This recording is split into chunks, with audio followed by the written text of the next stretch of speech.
So, 2 years ago you met, and I Yeah. don't think I've ever been even on a call with Bill. I have been on a call with Saab, and I don't think I've ever been on a call actually with Colin either.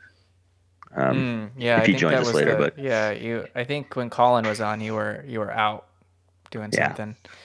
But yeah, like out of Or all Colin and the I are the same person, and we're just show up at different times. I figured, yeah. Janet Jackson, Michael Jackson. Yeah. Well, I like out of all of us, the only person I've met in person is Bill, and like you said, Bill, like there's a Facebook memory that came up today of us, little picture of us together in Connecticut when I was out visiting my sister. Yeah, it's that Two, one where I look like I'm your dad sending you off to college. Yeah, yeah, you do, yeah, you do, yeah, it's You'll always cute. have Connecticut. Yeah. Yeah, you like offered to drive down from New York, I guess, and see me while I was there and meet, and we went and yeah, you're ate. only about because I was, I work in the city, so you're only about it's maybe 45 minutes or so. Yeah. It's amazing the amount of people who say like joking, half joking, like, hey, might be a serial killer, ha ha ha, like it's Right. like kind of this erosion of trust, I think. But yeah, it was a beautiful thing. I realized something that I know everybody here from a podcast. Mike, I remember listening to you on Guy's podcast Yeah. back when I used to listen to Guy's podcast. Right. Yeah. Me Forrest, too. I heard you on Patrick's podcast. Yeah. And I heard Patrick on Patrick's podcast. So I don't remember how I got turned on to Patrick's podcast, but I don't know, one podcast from another, but led to another. But Yeah. yeah, It's a slippery and Colin slope, Bill. too. I first heard Colin on your podcast. Mm-hmm. Yeah, and now we're all friends. We're the best Yeah. of friends. And also, I was realizing that like I'm in Pacific time zone. Mike, I think you're Mountain Yeah. time. Forrest Central, and Bill, you're in East. East Coast. Jesus, Yeah, East Coast. Eastern Yeah. Standard Time. So yeah, we're like making shit happen. We're diverse. yeah, we're across the U.S. representing every time zone here. So Right. Hold up. I've been in Texas for probably about 13, 14 years now. I don't represent Texas. oh, okay. I'm still Los Angeles, California. Okay. I'm sorry. Don't mean to offend you. If with I that. ever start to turn into a Texan, fellas, please let me know. That'd be the worst thing in the world. Send a hit team. Please. Yeah, because I'm done. Go ahead. Yeah. Put me out of my misery. Yeah. But So my guest Louis he's downloading like the Zoom app and trying to get his Bluetooth fucking earbuds to work. So he'll eventually join us. And he can jump in. I'll give you a little background on him, and then he can talk eventually when he gets on here. Just going from San Diego to somewhere in Florida, and he got stuck in Gila. He's been here a month. oh, He's riding his bike, and then he stopped, and he's not getting back on his bike. Oh, well, I mean, I've even said that to you. I mean, I understand. Right. My greatest fear, I'm serious, because when you're in that type of relaxed, in fact, that's why I want to talk with the young man. I want to hear what he has to say, because although we're not old, I don't want to say we're old, but yet still, I want to hear from the youth and exactly from his vantage point, exactly what he feels is going on right now. It'd be interesting to me. How rare old that I is he? really get a chance to talk to you. Okay. Yeah. No, I was gonna ask how old is he? He's 18. Oh shit! Oh, my yeah. god! Yeah. Yeah, he's got the Wow. whole world in front of him. What's Oh left my of god! it? Yeah. He wants to join us to talk to us. Yeah, I thought, hey, because we've been having a lot of discussions lately about my new term, my new phrase, my new thing. I say, you got to solve your puzzle. So we're all born into each particular circumstance, and then if you're lucky enough, you kind of figure out that this is a giant fucking Ponzi scheme, and then you go, okay, here's my situation, here's my puzzle. How can I figure out where I can stay sane and still function in this, and kind of get away with certain things, doing what I want to do, and blah blah blah. So he's he's at that point in his life where he's just getting out of high school. So there's all these societal expectations and familial expectations of what what are you going to be now? And then he met us, and he's in a cult. He's in the carrot cult now. Yeah. He's in the carrot cult. So he's doing acid. He's smoking weed. His mom's never going to hear this because I just said those things. And he's learning how to drive stick. He's he's driving the truck. We're house sitting right now for our friends, and so he's driving a pickup truck that only goes in first, third, and fifth because second and fourth don't work. So it's challenging him. And he's also driving my Santa Fe around, which has all the gears. So if he wants to, get a cush one, he can get the one that has all 4 or all 5 gears. And then we started learning a song today. I got my new bass. We're trying to learn Sundown by Gordon Lightfoot, and he plays guitar and he can sing a little. So it's kind of really cool. We're on a sort of a little mini vacation watching this beautiful house. So Beautiful. yeah. That's great. Yeah. Well, good night, everybody. Yeah. Oh, I know, right? Well, I'm really anticipating the young man getting on. I really do want to talk with him and hear what he has to say. I mean, because that was 30 years ago for me now when I graduated from high school and went to college, blah, blah, blah, blah, blah. And although I still remember it, I don't know that person anymore. I'm so different than how it is when I was a kid. So I think to hear what's going on for somebody as youth that's actually getting out of high school, starting to live in this world away from your parents, get into adulthood, is a whole different aspect to it today than when I graduated in 1989 from high school. Yeah, I mean that world doesn't exist anymore. Exactly. I graduated in '87. But my daughter's 18, but I get a different perspective as her father. She tells me something she doesn't tell me others. You know what I mean? She's not. She can be brutally candid sometimes, but there's a lot of things she's not telling me. And, it's like your dad's like it's a different. Like you want to give them something to hold on to and to gravitate toward. But it's also I've been telling her like it is lately. And where we're at and where things are going and. It's she's just used to be. She was in that stage where it was like, it means everything's gonna fall apart. We're all gonna fucking die. And I was like, now she's where she kind of went from one extreme to the other. But it's hard. It's hard to temper that. I feel like in your relationship, Mike, you can be like a mentor. And it's a doom tour. Lewis has arrived. Yes, I saw him creep into the ether. Attack! Anti-throw!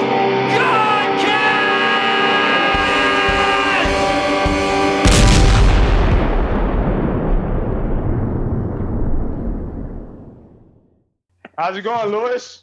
Hey, Louis. Good. How are you? Good. Hi. Yeah, thanks for joining us. Yeah, Mike, we were talking shit about you before you jumped on, and now you're here. And I heard. Yeah. No, but thanks for joining the discussion. Yeah, podcast. Thanks for having me. Louis, my man, I saw the YouTube video that Mike posted, and I want to ask you, what prompted the travels starting from San Diego? Did you go up there, or what made you start at that city? Well, the reason I started in San Diego was the idea was to go coast to coast. And at the time of year that I started, I figured the weather would be best if I kind of cycled the sunbelt and stayed down south. And Had you been to San Diego before? No, it was my first time there. It was my first time in California, actually. What'd you think of San Diego?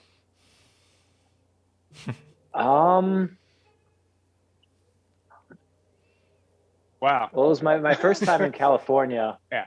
And it was quite interesting to see, like Southern California. You see a lot in the movies and pop culture, and kind of going there and seeing what it was all about was pretty interesting. I quite enjoyed it, I have to say. Yeah. The reason I ask is because I haven't been back in about 6 years or so now, back to California. I grew up in Los Angeles, but if you really think about it, California is known for three places: the San Francisco Bay Area, Los Angeles, where I grew up, and then San Diego.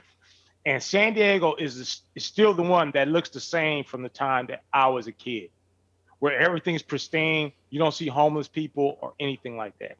But if you go to Frisco and Los Angeles, it's total culture shock as to how it is that I grew up. The homeless problem, people are I indigent. definitely that did surprise me, and well, it didn't surprise me. I was kind of expecting it. That I did see quite a lot of homeless people in San Diego. Really?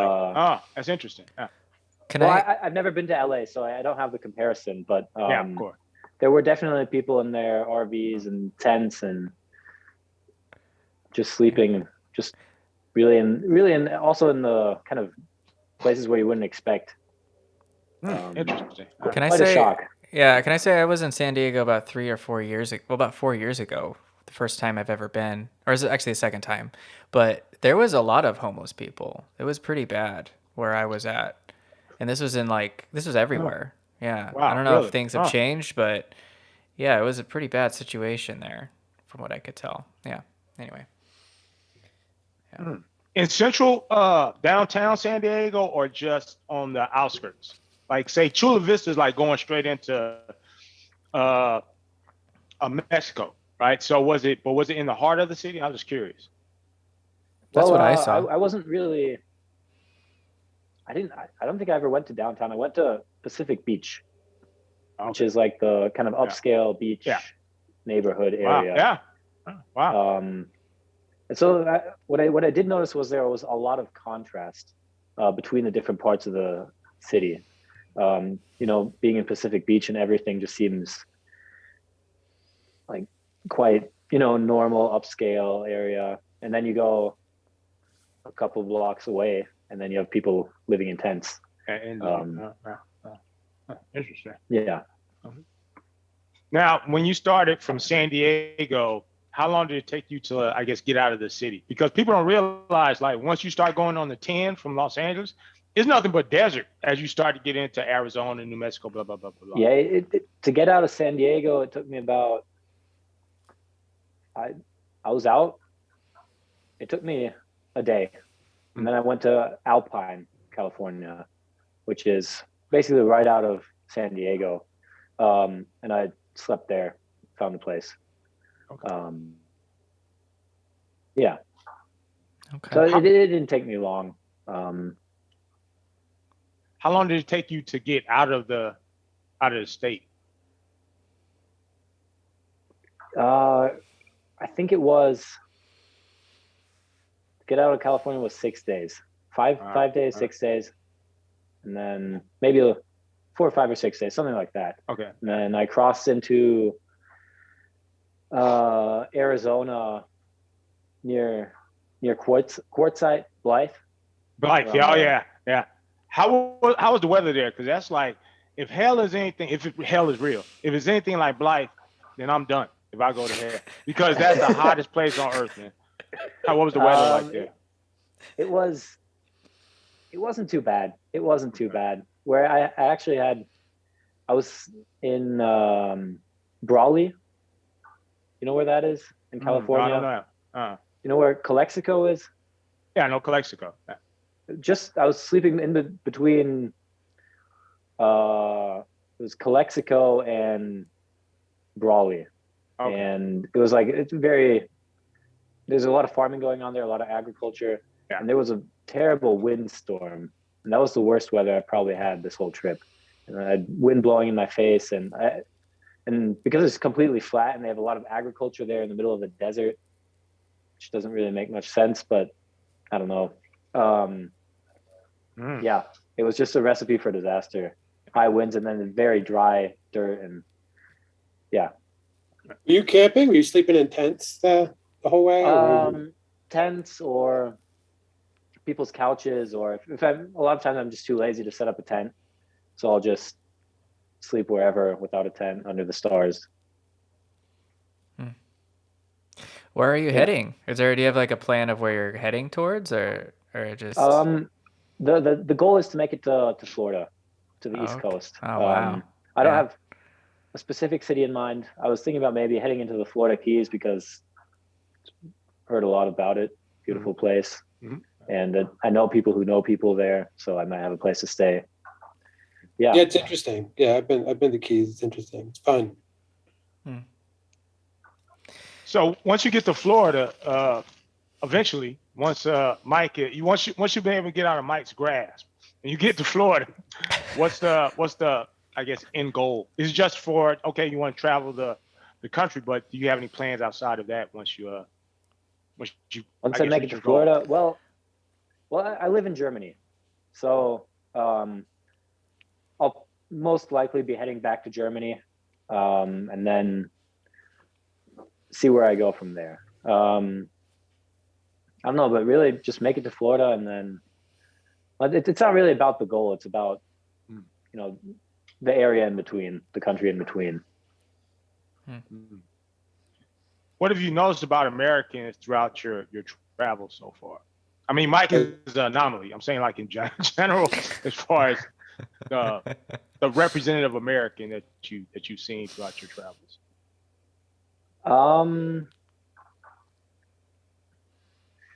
A lot of nice people. I've only met one unfriendly person. Really? Other than that, people have been super kind and interested, asking a lot of questions and welcoming me into their homes, and just a lot of interested people that, it's not something you see every day. Someone biking across the country at 18 years old. Oh yeah. Alone. So yeah. You tell me you lived here 13 years or whatever.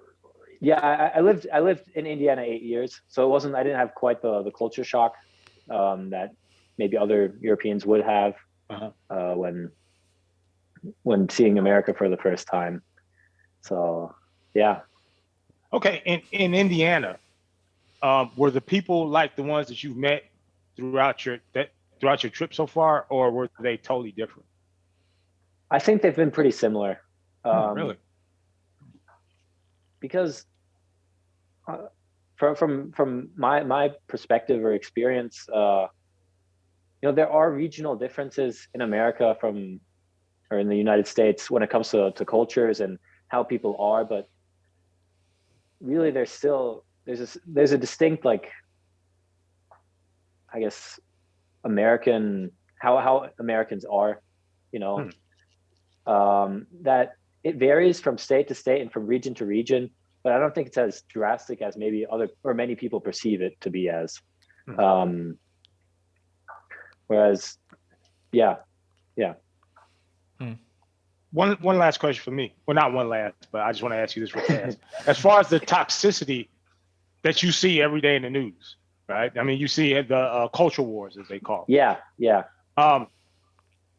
Why do you think it is that you're not seeing that during your time in Indiana, as you said, and then also your travels right now? What do you think is the distinct difference? Well, in Indiana, I lived in a suburb of Indianapolis, so kind of that upper middle class, a lot of white people bubble, like you have in a lot of American cities. I stayed with a friend of my mom in Scottsdale, and I got a similar vibe there. So I guess my time in Indiana, I was there from ages, I think, 4 to 12. So I had a very skewed perception of reality, I'd say. So I didn't really notice it there too much, and I didn't follow the news when I was like 10 years old. So, and then in Germany, I did follow the news, kind of what you hear through the grapevine about American politics, but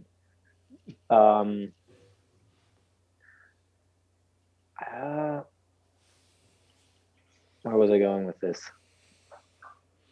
Just the difference. Well, why is that? But my question was like the culture wars. Why? And I think you answered it, which is that you led a very isolated life away from a lot of the, I guess, Right. the different conflict. people. So everything, So everything was homogenous where you at, right? Yeah.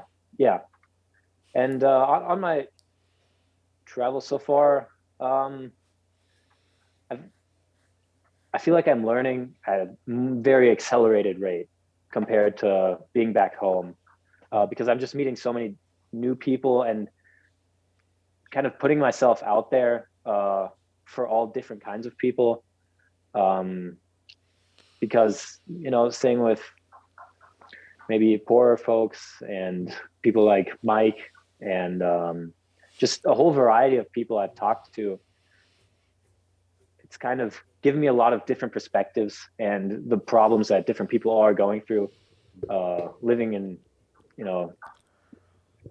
America. Yeah. Okay. Well, Yeah, I'll ask you. So how long have you been staying with Mike? Like 4.5 weeks. Oh, wow. Okay. I kind of got stuck here. Yeah. Stuck or trapped. Oh, yeah.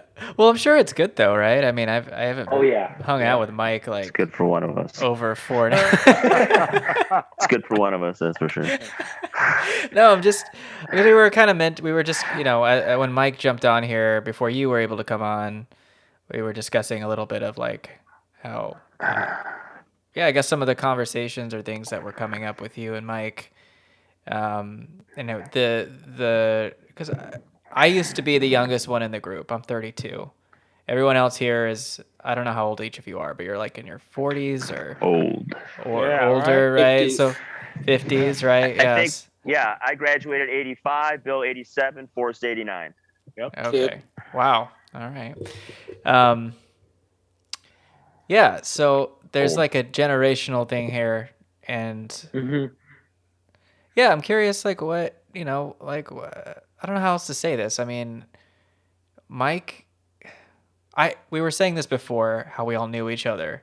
No, well, like, no. I was saying that I knew Mike through his work, originally through Nature Bats Last, and then I had interviewed him on my podcast, this other podcast I have, and the same. Everyone here is just connected through these different podcasts, and we're all talking about similar subjects. And this is what this podcast was kind of formed, just to be a sort of a cathartic meeting of people to talk about collapse and current events, and I mean just sort of air our points of view and grievances and concerns and just general like things that we're coming to understand and come to terms with as far as how all this is playing out right now. Yeah. So I assume you understood that before you jumped on.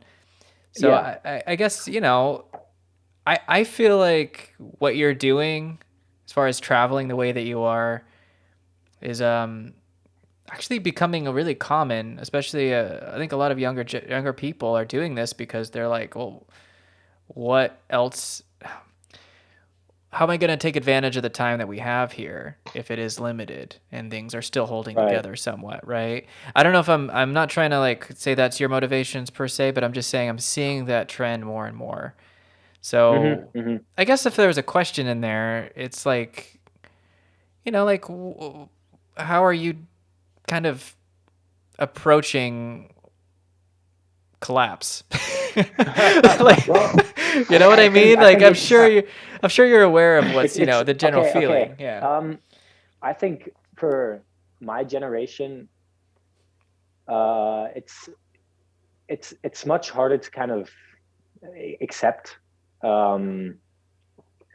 because, well, I'm gonna be here in like 50 years, whereas Mike will hopefully be here, but I don't really see him being 104. Yeah.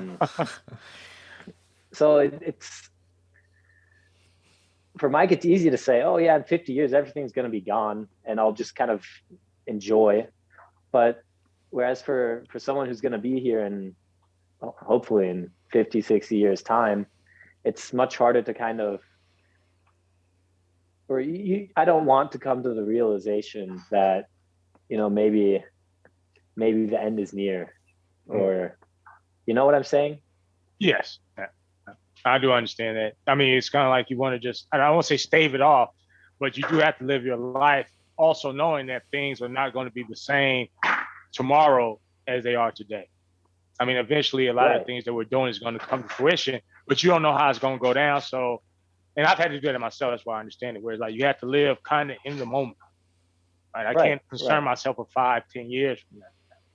But that's very different from most Americans, because most Americans are assured that this is going to continue unabated for however long it is that man is in existence on this earth. I mean, you lived in Indiana, and although I don't know that state very well, I know that it's kind of still in the Rust Belt, but also the Bible Belt also.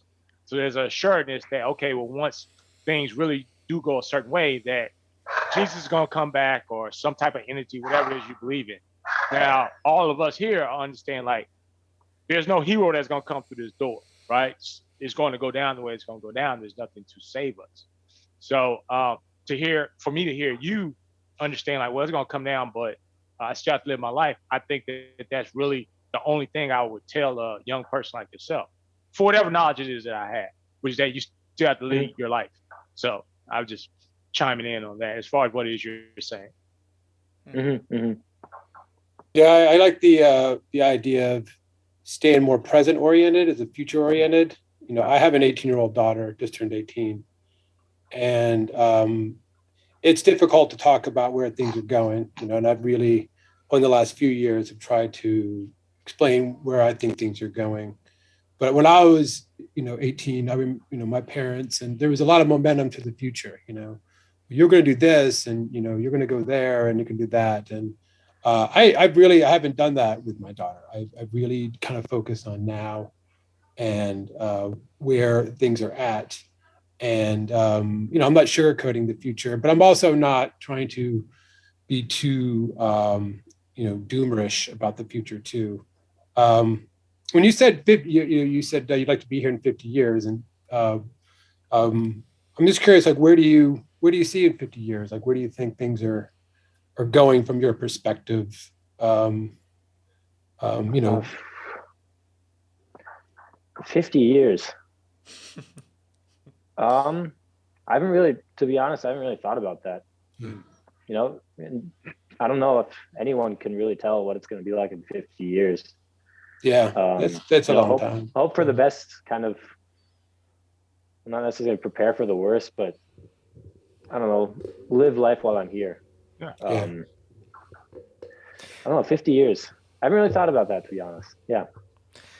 Well, I will say, if you're traveling the way that you are, I mean, you don't have time to think about this shit. You're just trying to make sure you're living a day-to-day experience. And I think that's like what I've really liked about traveling, going to new places and meeting a lot of, like, you talked about, like, how you're learning something at a really rapid rate. And, that could happen in a way that's overwhelming, but if it's at the right pace, then it's just super exhilarating, life affirming, and you are kind of forced to just think about present needs, and you're just there. You don't have time to, like, if I'm sedentary and sitting in my apartment and I'm reading the news every day and I'm just thinking about this future scenario all the time, then I get kind of crazy. I start to act really fucking weird. But if I'm moving and I'm doing things and I'm going out and just being present, then you're kind of more sane. You're more, you're fine. It's okay. Everything's fine. So I don't know. I kind of commend you for doing it. I think what you're doing is pretty fucking cool. Like, and a lot of people, I think what you said about, everybody that you meet is pretty kind. Like, everybody generally is pretty chill. Like, you can kind of just travel the country and most people aren't going to do shit about it. They'll be helpful even. I think that's kind of the general rule. But I think, well, I will say there's, like, maybe certain things under the surface that are a little bit more, like, you don't really want to get too deep into someone's, like, religious or political affiliations. I feel like you gotta be careful what you some places you gotta be careful what you say, and it also helps that you're white. That does play. Definitely. I'm a white guy. It definitely. Let's not forget that. I have friends that in Germany, they were like, "Oh, you're going to America and alone? What about like people with guns?" And I just tell them, Americans love people like me. You know, I'm a white guy. I'm young, doing something cool that, being free and that kind of thing. So I think that's one of the major reasons I haven't run into problems. It's just that I'm a very, I guess from a certain perspective, a likable person. There's nothing like bad to see in me on first sight.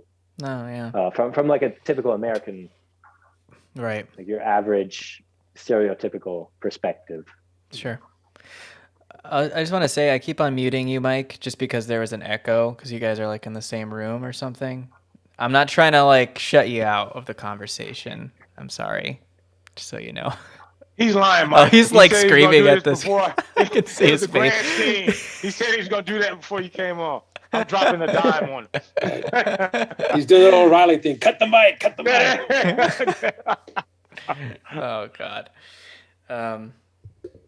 Yeah, I don't know, but what else is there to talk about? I mean, there's plenty. How's everybody to talk else? About. Yeah, we got what happened in Michigan. The young man shot up this school, and now the parents have lammed it, right? Yeah, and and if you listen to a lot of the story and what went down there, the parents were complicit. They pretty much just shined it on, and I've never seen that before, to be quite honest with you. Even let's say when I've read about kids that have shot up schools up to this point, it's always been like either the parents weren't paying attention or it was they were doing it behind closed doors and they didn't know about it. But if you look at the text between, and even in that, think about that, this is the first time we actually have text between the parents where even the school was texting them, which is much different than how I grew up, where we're not as texting.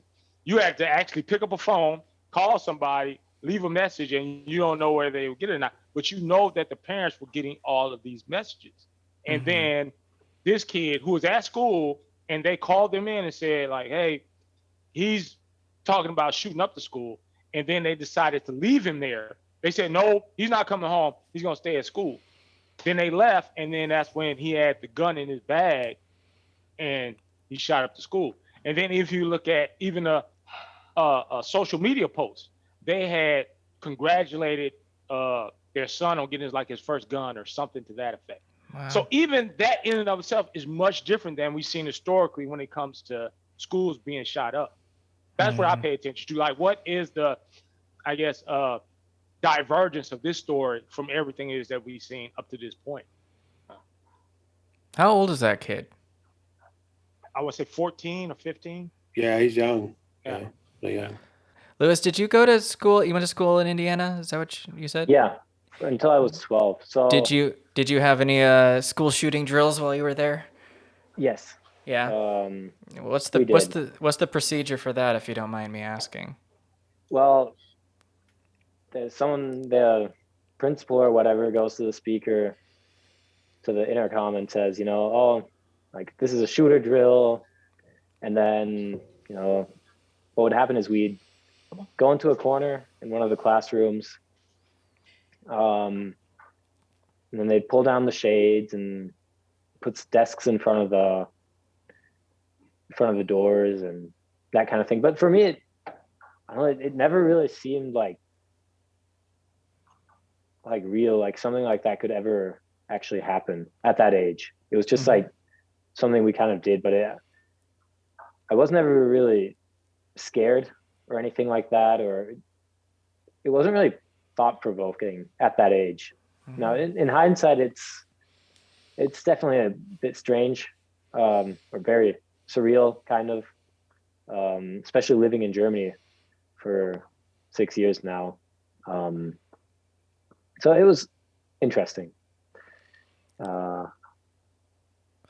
Yeah, I bet. Yeah, I can imagine living in a Western European country like Germany, and then the comparison of like being in, I don't know. I hear all the time, like I've had people from Australia, I've had people from Europe, and I've had conversations, and are just completely fucking freaked out. Like you mentioned that before, freaked out by the idea of even a school shooting occurring. Like in that there's that it even could happen regularly in the United States.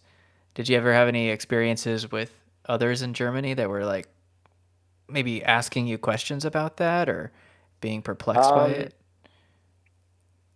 you know, I tell them about, you know, just in casual conversation, just about like school shooter drills, and but they're like, oh yeah, well, it's more of like a joke. Yeah. It's not something that's very seriously like, oh, in America you're gonna get shot up in the schools. It's kind of joked about as like a very kind of American, and I have to say in Europe or in Germany, at least kind of from my experience, America or the United States it's a little bit of a, you know, people see it for what it is, kind of, or I see a lot of the negatives, and kind of it's like a laughing stock almost. You know, America, all the guns and like Republicans and the whole political like thing is it's just kind of like a like, holy shit, we're glad we're not there. And you know, people, they'll go here on vacation, but not more than that. This isn't the United States isn't a place a lot of, I think, people from Western Europe want to live. Yeah. Makes sense. How did you end up here, Louis? I don't know if you mentioned that before. Well, could you repeat that question, please?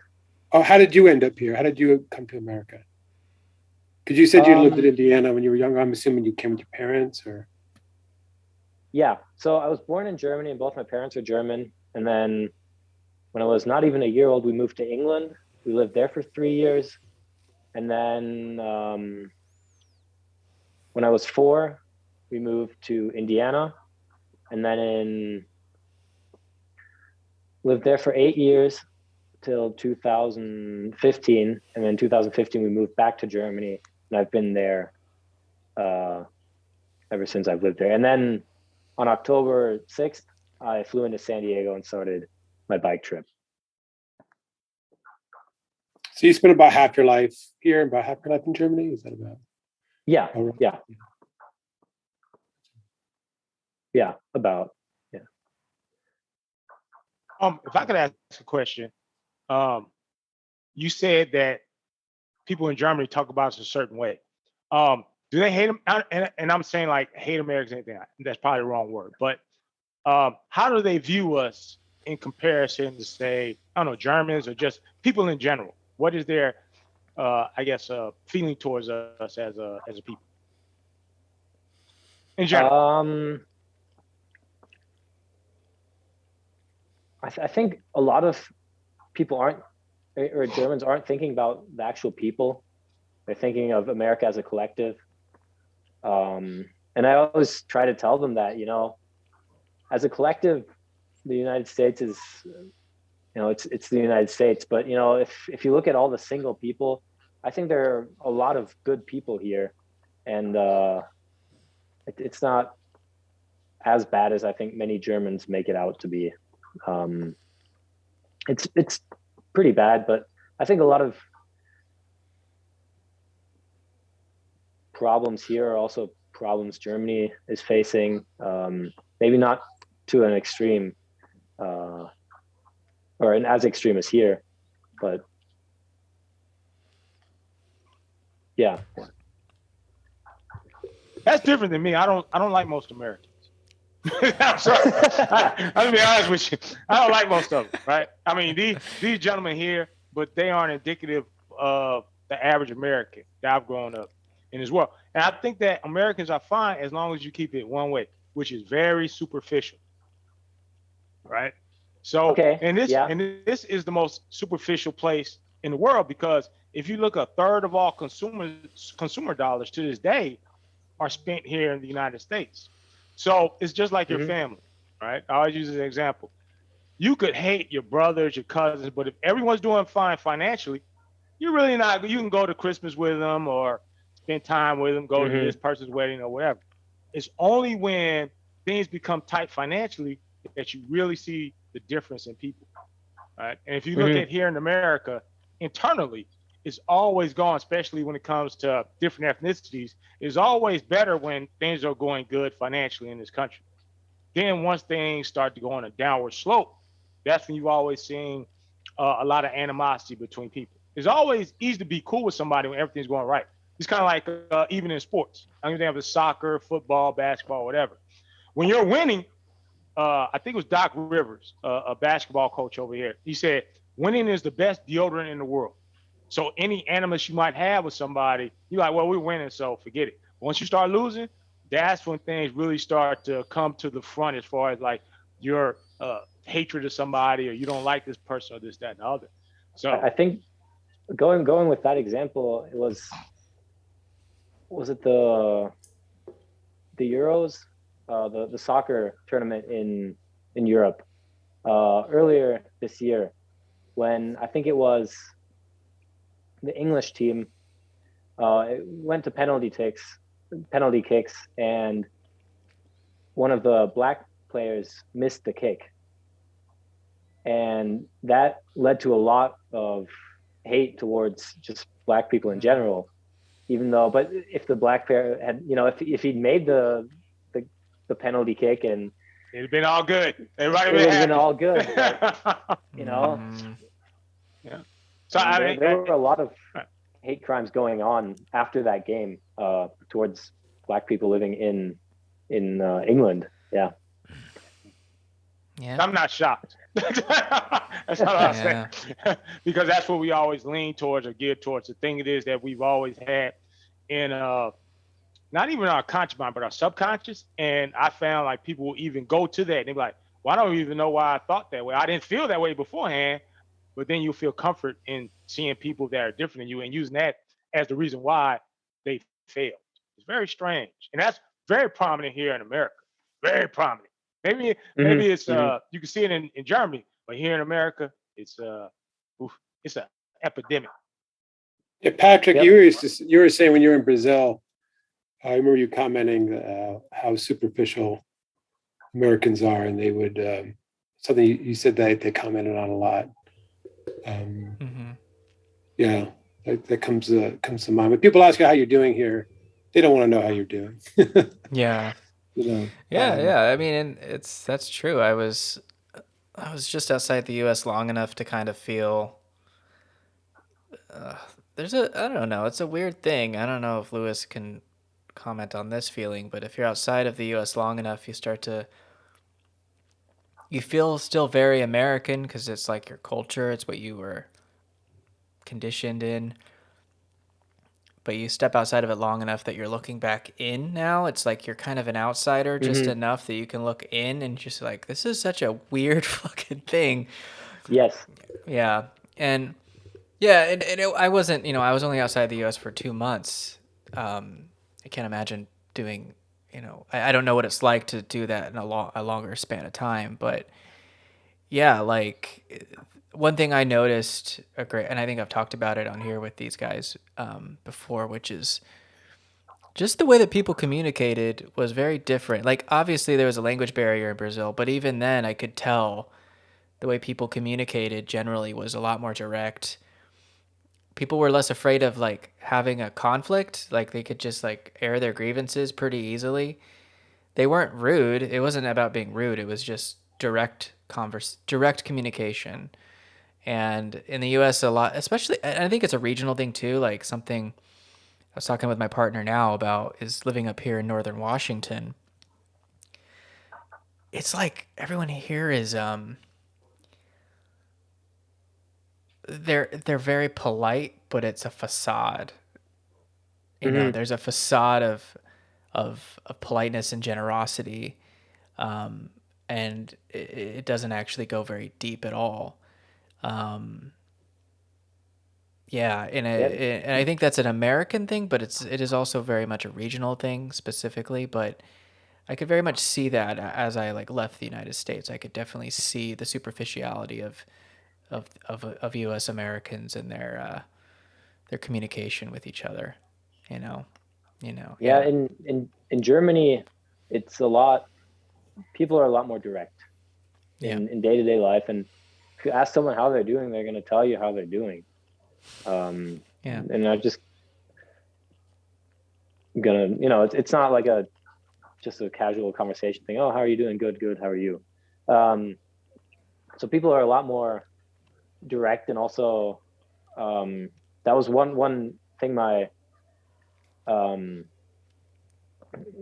dad, when we moved to the United States, he was working for his company. They had him do they had to give him extra schooling on how to interact with his coworkers and sometimes people under him, because he would I'm sorry. It's just funny.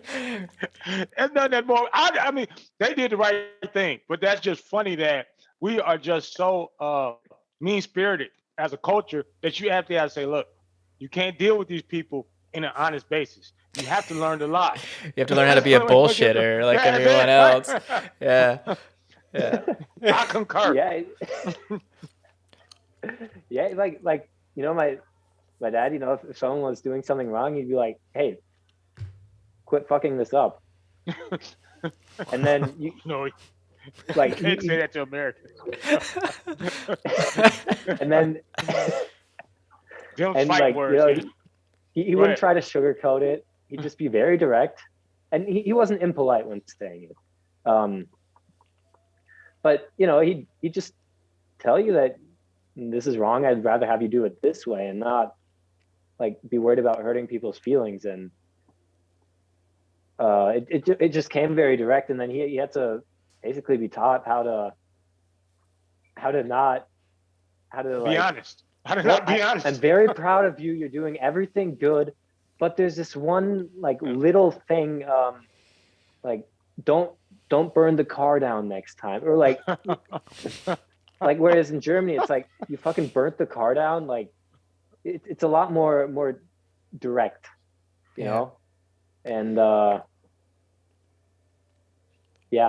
well, I think that's what I like about this group, and Bill, you're like this too, even though I don't talk to you nearly as much as these guys. But I think especially Mike, one thing about, I know you're not speaking much, Mike, but I feel like you can turn on the thing. I think you're good. Oh, he's miming to us. I just think that's what I admire about this collection of people, is there's a lot of directness to how I don't know, Mike, I think you maybe have gotten in trouble, and I don't mean that in a bad way, but I think you've maybe rubbed some people the wrong way because of how direct you've communicated, maybe in your career and your previous career, and as a teacher. And I blame my wife. Because she's the one, we had an entire show about this, that she taught me how, not to speak in code. Oh yeah, that was what we talked about last time on the podcast. That was the so name that's of the really episode. what they were teaching, Louis's dad, was to read code and then speak it to these people, because they're fucking nuts. Yeah. So I mean, I my tone is what gets me in trouble. So, well, let me ask you that, Mike. I'm curious about this, because did you start? Was this always a personality trait of yours, or a way of communicating, or was this something that you developed? I feel like there's a point. Maybe all of us, to a degree, have had this, where you kind of have a fuck it moment, where you're it's not really worth it anymore to speak in code. So you talk about your wife, but we have people that we maybe meet in our life where it's kind of refreshing how honest they are, and then you're kind of I kind of want to embody that too. That's very admirable. But I developed it. It's actually come into full fruition living where I do, because I basically hang out with women that speak their mind constantly, and my wife and my closest friend probably on the property, whose name is Boo, I don't know if they've ever spoken code in their lives. So when I'm talking at a campfire and, white boy is just yapping and yapping, Boo will be like, shut up. Well, And I'm like, yeah, I guess I'm talking a lot here. yeah. But I appreciate that because they do need to shut up. But you know what I think it is like I worked in customer service most of my adult life, ever since I was like, yeah. So like since I was like 18, 19, I got my first job in a mall, and then working other jobs, and like I was never good at it, but in the sense of like bullshitting. Like I have a hard time pretending to be something I'm not as far as my emotional state. So if I'm really irritated, it's really hard for me not to be fucking irritated with everybody. But you have to like learn how to not say what you're feeling constantly. And so there's like a whole like culture of work culture that surrounds not saying how you really feel. You're not supposed to say how you really feel to your manager. You're not supposed to say how you really feel to the customer. And the customer can talk as much shit as they want to, as long as they're not threatening you violently, then you're supposed to just like let it go. I mean, and I think it's instilled in almost every, and so many other levels of our lives here in the U.S. I think, where it becomes conditioned, and it's fucked. I worked retail in the late 90s for Best Buy. I ran the computer department on some levels, and nice. I would have these customers come to me with a freaking ink cartridge and going, Office Depot 3 stores down from you has this for like a penny less. And then they would want me to like rewrite this receipt up so they could go and get a penny off. And I would say, why don't you just go to Office Depot? And then 10 seconds later, I would get on the intercom, Mike's leave it to the bridge. And then I would have to explain why I just told this customer to leave the store. Next thing you know, I'm working in the warehouse. Yeah. You don't seem happy, Mike. We're going to transition you into a new role here at the company. Right. Yeah, your growth isn't really, growing here. Man, corporate speak, forget this motherfucker the hell out of here as quickly as possible. And then I'd go home and Best Buy had these blue shirts, and I would walk into Blockbuster to rent a movie, and somebody would ask me if, they could find dances. I could find Dances with Wolves for them or something, because they thought I worked there too. I'd be like, we don't sell porno here. And then they'd leave. Oh, man. Mike to the bridge. Louis, did you have a job before you went on this venture that you're on now? Actually, I graduated high school this spring. Okay. So I never had like a real job, full time or anything. But I worked part time in a bike shop selling kids bikes, Saturdays.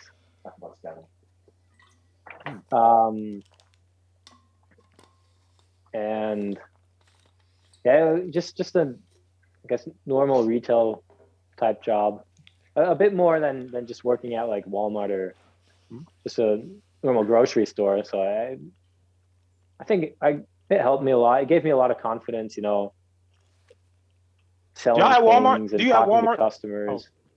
Oh, no, we don't. Right, They tried it in. It's actually they tried to introduce Walmart in Germany, but then they realized that workers had rights in Germany. Like they tried to. That's what I was going to ask. Yeah, you can't. Yeah, they have a lot of laws there, huh? Yeah. Like Walmart tried banning people from being in coworkers from being in like romantic relationships. And then the German government's like, you can't ban coworkers from being in relationships. Like, and then I think Americans don't like, or Germans don't like having a greeter, like someone at the door saying, hello, how are you doing? And the Germans are like, I want to buy some milk. Why is this dude talking to me? Like, That's all they want to, you know. And Yeah. You mean you know, just you don't like 70-year-old people who can't afford to buy food standing at the front of the store saying, "Hey, how's your day going?" You know, so how's your yeah, day I know I going? kind of Welcome to understand it. Walmart. How was your shopping experience today? Did you find everything all right? You know, like, Yeah. and and that kind of similar, like I hate, or not that I hate, but I don't like going out to eat in America because the waiter's at your table every 2 seconds. Oh, can I get you anything else? Can I refill that water for you? Can I get you a refill on that? Like, it's only half empty. Like, just let me eat in peace. I get they're See, working but for tips and they have to, you know, but like, See, God you're not damn it. American. I'm going to tell you something. If they don't do that for the average American, they are going to feel like they're not being catered to. You guys know what I'm talking about, Yeah. right? If you don't show up there every couple of minutes, there be people I've had lunch and dinner with, and then they got a full cup of coffee, and they'll be like, "Why in the waiter back?" I'm like, "You got a full cup of coffee. You still haven't finished eating on your plate. I mean, like, why?" But it's an American mindset where we feel as if everybody should cater to us. If we're paying for this dinner, we expect you to be at our beck and call, where you just be like, "Come here," and then we just drop whatever and just come and take care of it. Yeah. Yeah, my mother-in-law's that way. She's a nightmare of an entitled boomer like that. She just, it's like she's constantly looking at the watch and like, the food should have been here by now. And I wanted a third glass of water. Why weren't they there? It's like it's just like takes all any enjoyment out of it. The idea is you get in, they want the biggest plate of food they can get, the cheapest, biggest amount. They want to get out, like they don't want to enjoy any 1 second of that meal. They want to get in and out. You know, some of the best tips, because like I worked as a barista a lot, but some of the best tips that I would get were from usually from like waiters, like other servers at other restaurants. They would come in and they would leave these fat fucking tips, and because that's their income. They totally understand that. And then you would serve somebody that like a boomer, but just someone, you know, and they like leave $1 tip or something. It's just like, I don't think it registers. Like I could go on and on about the tipping system. It's fucked for so many reasons, but it just doesn't seem, it doesn't click that that's most of your income is coming from that, because for them it's like, oh, you did a good job, so I'm going to give you money for being a good boy, you know, and like being a good servant. And I'm like, no, this is like my rent. Like you know, the business is ripping us off and they're illegally allowed to. The whole system is fucked. It's like we should be getting paid a living wage anyway, but it just doesn't click or doesn't register. There's enough of things have degenerated and disintegrated so rapidly over 1-2 generations that just doesn't make sense to somebody that's 20, 30, 40 years older than you. Like, that's how fast shit has changed for working people in the US. So on one level, I understand why people feel that entitlement, because that's what they were expecting when they were growing up. And then on the other end of it, it's like, why don't you just snap the fuck out of it and ask like questions of ask younger people like what's going on in their economic situation, you know, and figure out why they can't afford shit, you know. Anyway, yeah, it was really infuriating. I would get like, especially on a really difficult day at work, it would be like people that were really oblivious. Like they don't read they I think also what happens is, and I thought a lot about this at the time too, is they don't see you as a human being. They see you as it's a monetary transaction for them. So they're paying for something, so that means they can talk to you however the fuck they want because they already paid. So it's like you're not a person anymore. It's like it's their job mentality. Yeah. You know? Yeah. Yeah, and I think I saw this when I left the US, especially, you know, going to restaurants or going to coffee shops or whatever. Customer service was fine, but they didn't try to blow smoke up your ass. They didn't pretend like they weren't irritated with you. They didn't pretend like they weren't busy. You know, they're like, yeah, what do you need? And then they make it and they give it to you, and you know, and that's it. Like, they don't expect anything else, and you shouldn't expect much else from that either, except just to get the thing you paid for. Yeah. Sorry. I've been to places right before they closed, trying to buy something, like they close at 6 and you get there at like 5:55 or something. And then like, I get it, I'm trying to hurry and shit. But like in Germany, I've had people tell me like next time don't come this late. I'm fucking irritated. Yeah.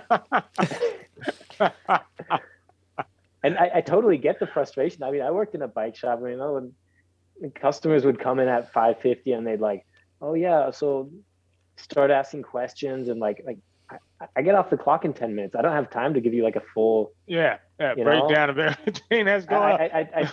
I totally get it, but here that would be kind of frowned upon, and like even like sometimes customers like or your employer would expect you to work overtime if someone comes in like right before, that kind of. It's a little bit different in Germany. It's changing. I think it's becoming a bit more Americanized and customer service and all that stuff, but it's not as extreme as here. I will say I'm really glad that I stopped working a customer service job right before, a little while before COVID hit, because now that COVID's a thing, and especially it's everywhere, but in states especially that I would say, conservative areas, especially where, masking up is like an inconvenience and an atrocity to them. I mean, people get fucking shot. There's people that work and it's like maybe not a common occurrence, but it's like it happens. People get attacked, people get yelled at, people get assaulted. So not only are you already doing your job, but you're babysitting people. Like you're like trying to like tell people, can you please pull your fucking mask up? Can you cover your entire your nose and your mouth? You're talking to people that are like supposedly adults that don't know how to conduct themselves as like respectful human beings. I don't know. It's a bit. I'm really glad I don't work in customer service anymore. I can't do. Yeah, because your attitude sucks. I know. I know. You know how many times we talk behind your back, Patrick, and say, "I'm glad that son of a bitch does not serve me at any given time." I leave him about a penny tip. But now I want to ask one question. We say it in Portuguese, though. Now that Patrick has broached the subject, and I don't want to get too much into this because Lord knows this has inundated all of our lives. What's the feeling in Germany about the COVID? Because from what I've read, Angela Merkel or the German government, they're starting to have real lockdowns because of the lack of vaccines across the country. I don't remember what the numbers were as far as percentage now, but what is the feeling by the masses at a grassroots level about? I think go ahead. People are a lot more accepting of it in Germany and understanding, and than here. Here, it turned into like a lot of issues turned into like a left-right thing.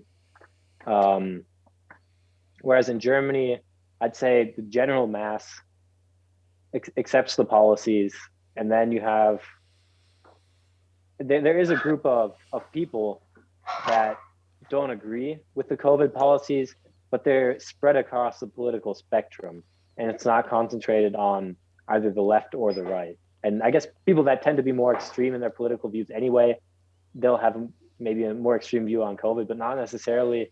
I think it's just, in Germany, it's all across. Like the differing opinions, you find them everywhere, not concentrated on one side or another.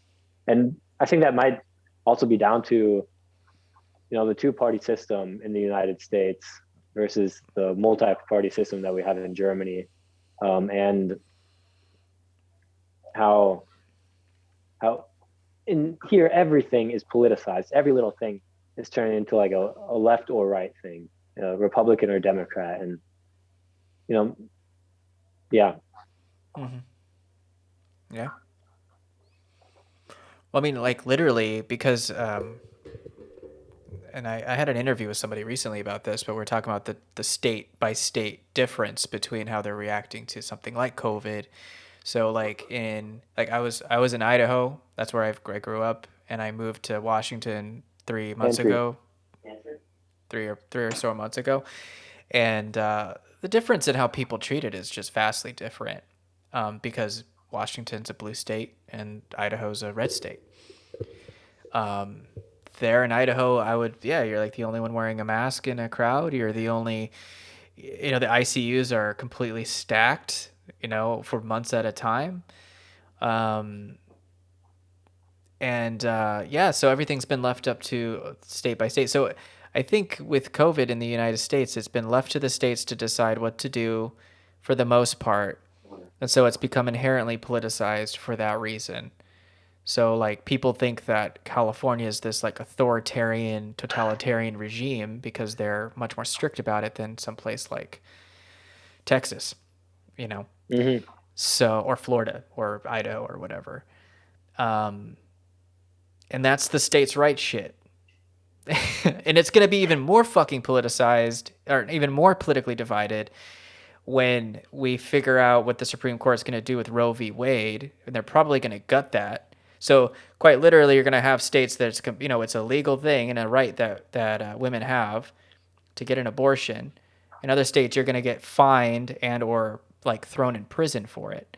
So that's another. It's like every major issue that's become politicized over the past few years or few decades is going to become even more deeply divided because of the trends, of what's been going on on the national level. Yeah, it fucking sucks. It's not good. Well, it's not a good trend. I think that's. Give me 1 second. I gotta check on my dogs. Oh, okay.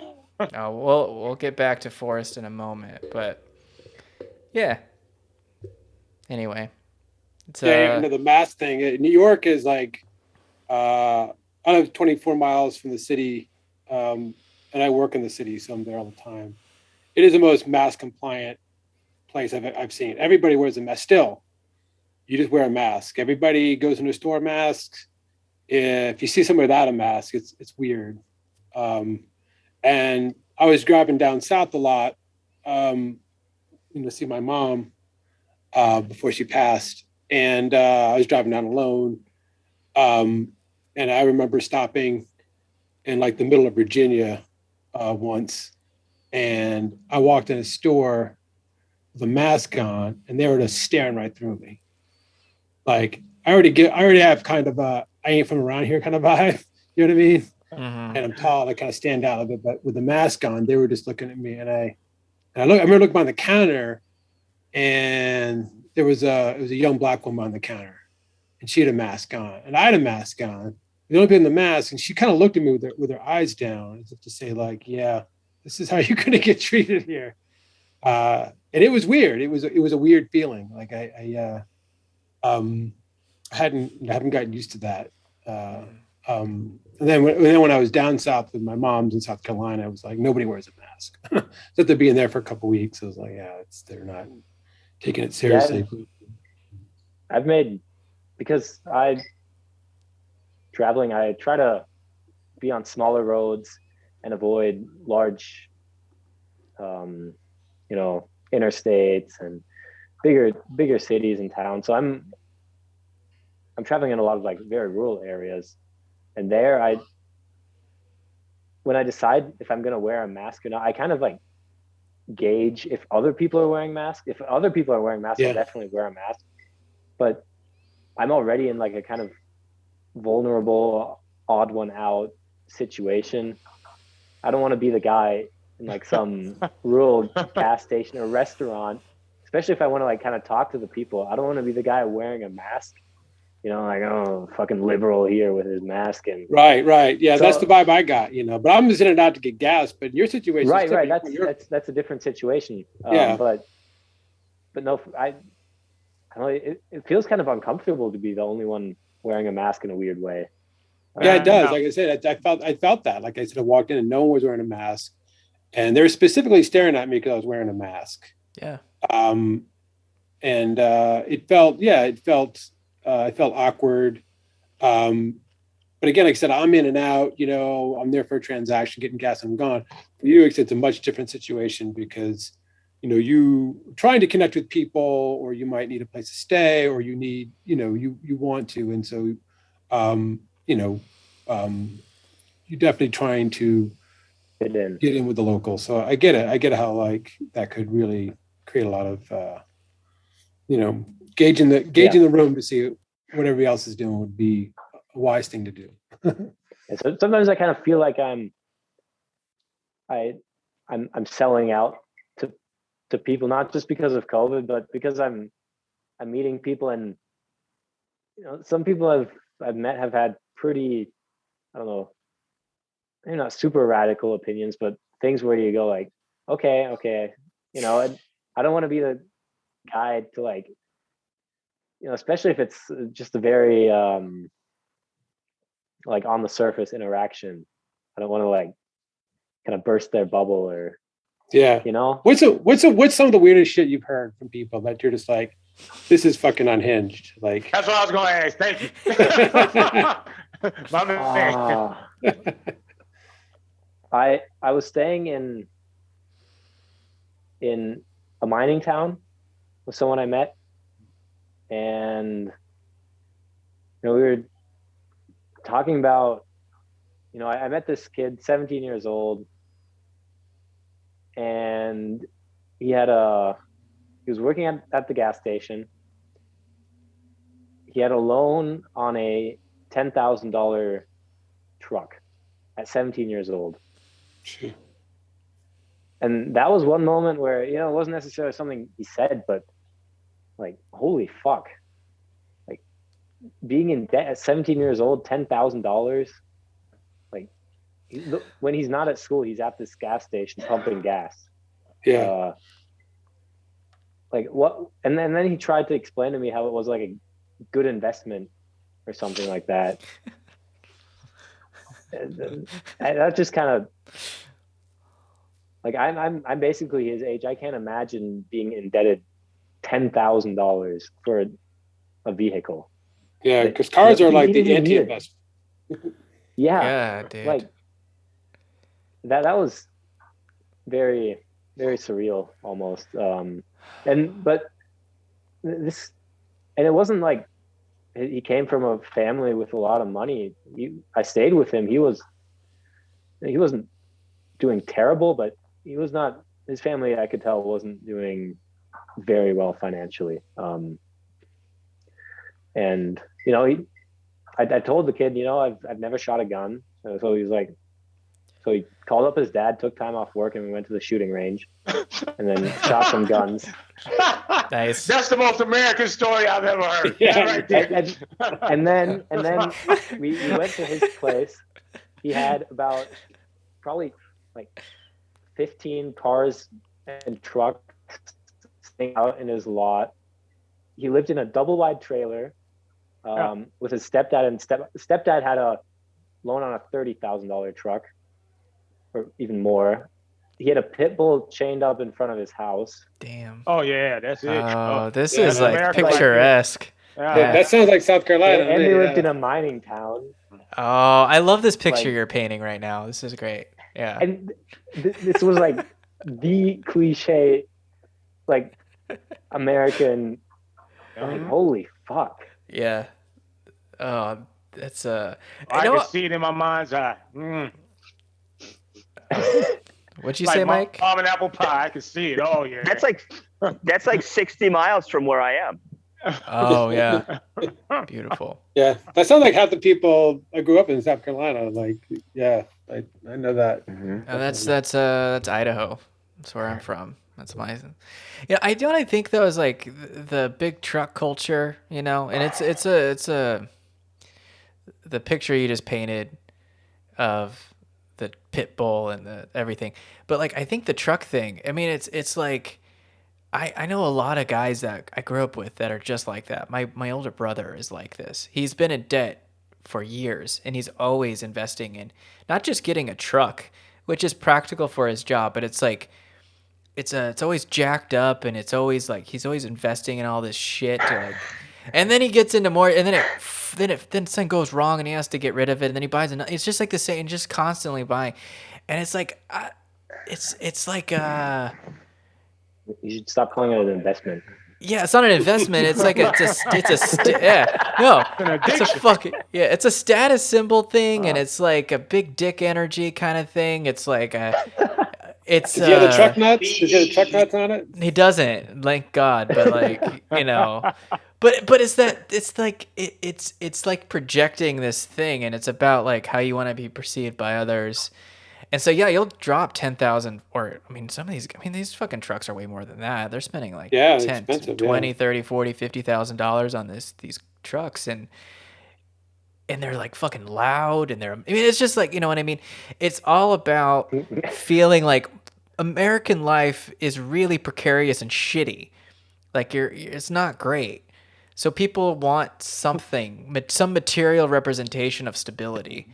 And power and and that's what whenever I see a giant truck driving down the road and it's so impractical, it's just you're just like that guy is in pain. Like there's like it's just sad. I feel bad for not bad but just like I know exactly what that is. I've met dozens of those motherfuckers in my life and they're never gonna go away. Nope. And if you try to take that shit away from them, oh my God. Like if you tell them that's, impractical, it's a gas guzzling piece of shit move to make, then it's like you're personally offending them. It's not about the truck, it's about their identity. You get shot for that. And you stay with a mask on too. Oh yeah. Excuse me, sir. You almost ran me off the road with your jacked up truck. I'm like driving my fucking Prius, and he's like, "Wow, I'm gonna kill you." Yeah. You get off in Texas. My bicycle. You get off here. Yeah. Oh yeah, I mean, like, there's no jury that will convict somebody for shooting you with a Prius and a mask. You're getting off in Texas. Oh, he had it coming. He had it coming. Something like that. In fact, the guy that shot me was in self-defense. It was all self-defense. Yeah, I know, right? Yeah. I ran out there with a gun. Stand your ground. So I was about to say, you had to stand your ground against that mask and that Prius. The fucking and communist here in Texas, Prius. The jury be like, sounds good to me. I agree with him.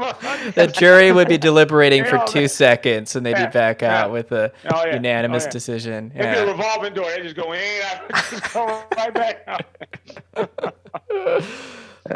Jesus. You know, if you eventually make it to Texas, Louis, you know when you're here. Nothing but guns and trucks. You get in there. I'm going right through Texas. I'm from El Paso to. Oh yeah. What is it, like Houston? All the way, like I think it's like 1,000 miles or something. Yeah, 800 miles across. But it takes about 3 days to drive. Oh, I'm about to say in a car. Yeah, it's a long Highway 10, man. Ooh, it's a I-10, baby. It takes you all the way through. Ooh, yeah, it's brutal, man. Do you ride your bike? Do you ride your bike? I mean, you can't ride on the interstate, right? So you ride the smaller ones again? Oh, you can? Right. On certain interstates, especially in like the bigger states like California, in the western Arizona and New Mexico, there are certain sections where there aren't other roads, so you have to take the interstate. I try to avoid it as much as possible, but for example, crossing the border from California into Arizona, I had to take the interstate, but I try to avoid it as much as possible and try to stay on the smaller roads. I'm not even joking. Don't do that in Texas. I'm serious. I'm not even joking.